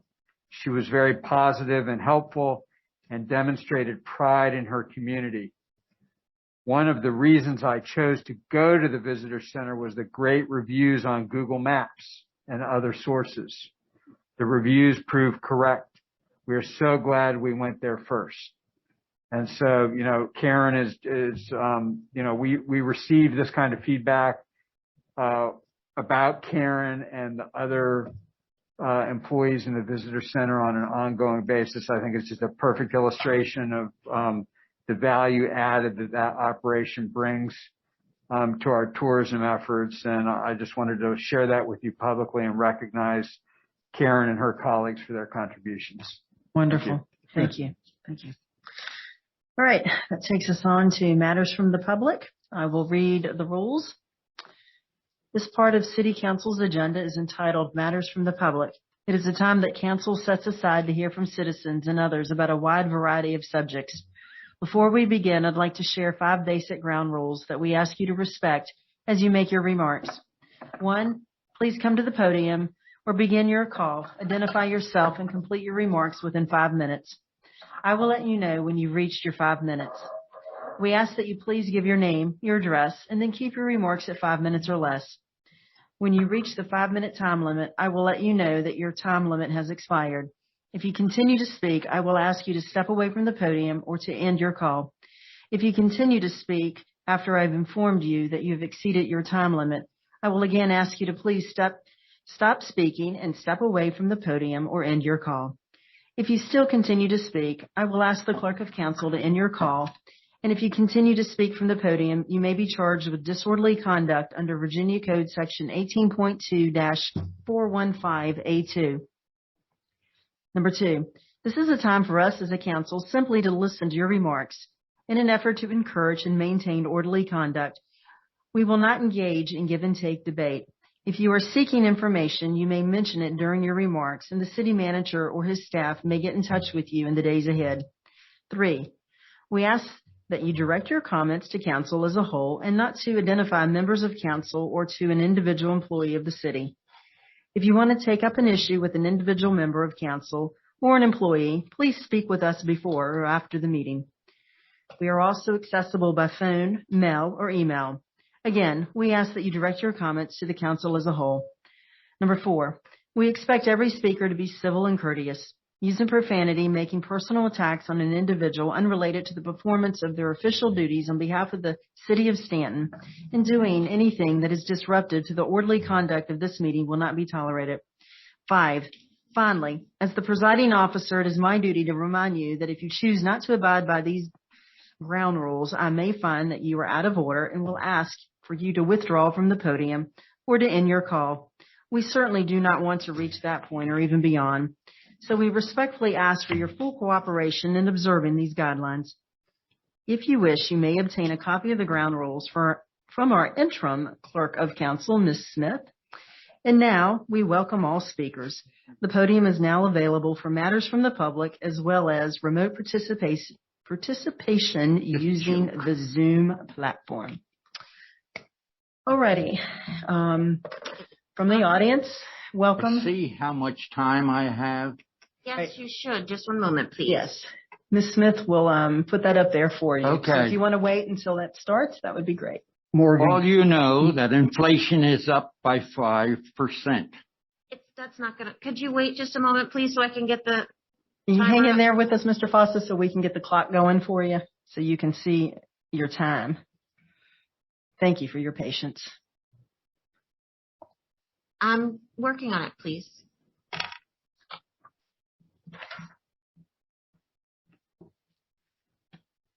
Drink water. Let me know when it's.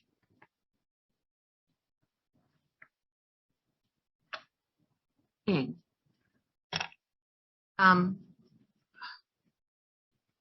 you see it? There it is. There it is. All right. Thank you. The time? Yes, sir. Go right ahead. Okay. All you know is that inflation is up by 5%. Then why do homes assessed at $200,000 or more have no increase in assessments? Why? When homes between $50,000 and $100,000 have increases of 10 to over 50% and above increases in assessment. The average assessment for the lower price home is over 26%. Why? This is a whopping increase over 5 times greater than inflation. Why are not all houses, both rich and poor, not increased by something between 1% and 5% equally? The only people who benefit from these increases are the realtors, crooks. Why do houses over $200,000 have thousands of dollars decrease in assessments? And why do you all permit the wealthy homeowners to ride on the backs of those who can ill afford these 10 to 50% assessments?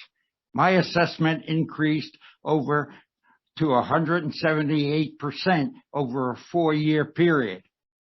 Why do real estate appeal boards have assessments in the area of 2%, 2.5% rather than 26%? That's discriminatory. You all should check your assessments. Why? I've checked them. They average about 8%. Why did you ask Mrs. Dull's position on the council board? She is there because she was elected to represent the people who elected her.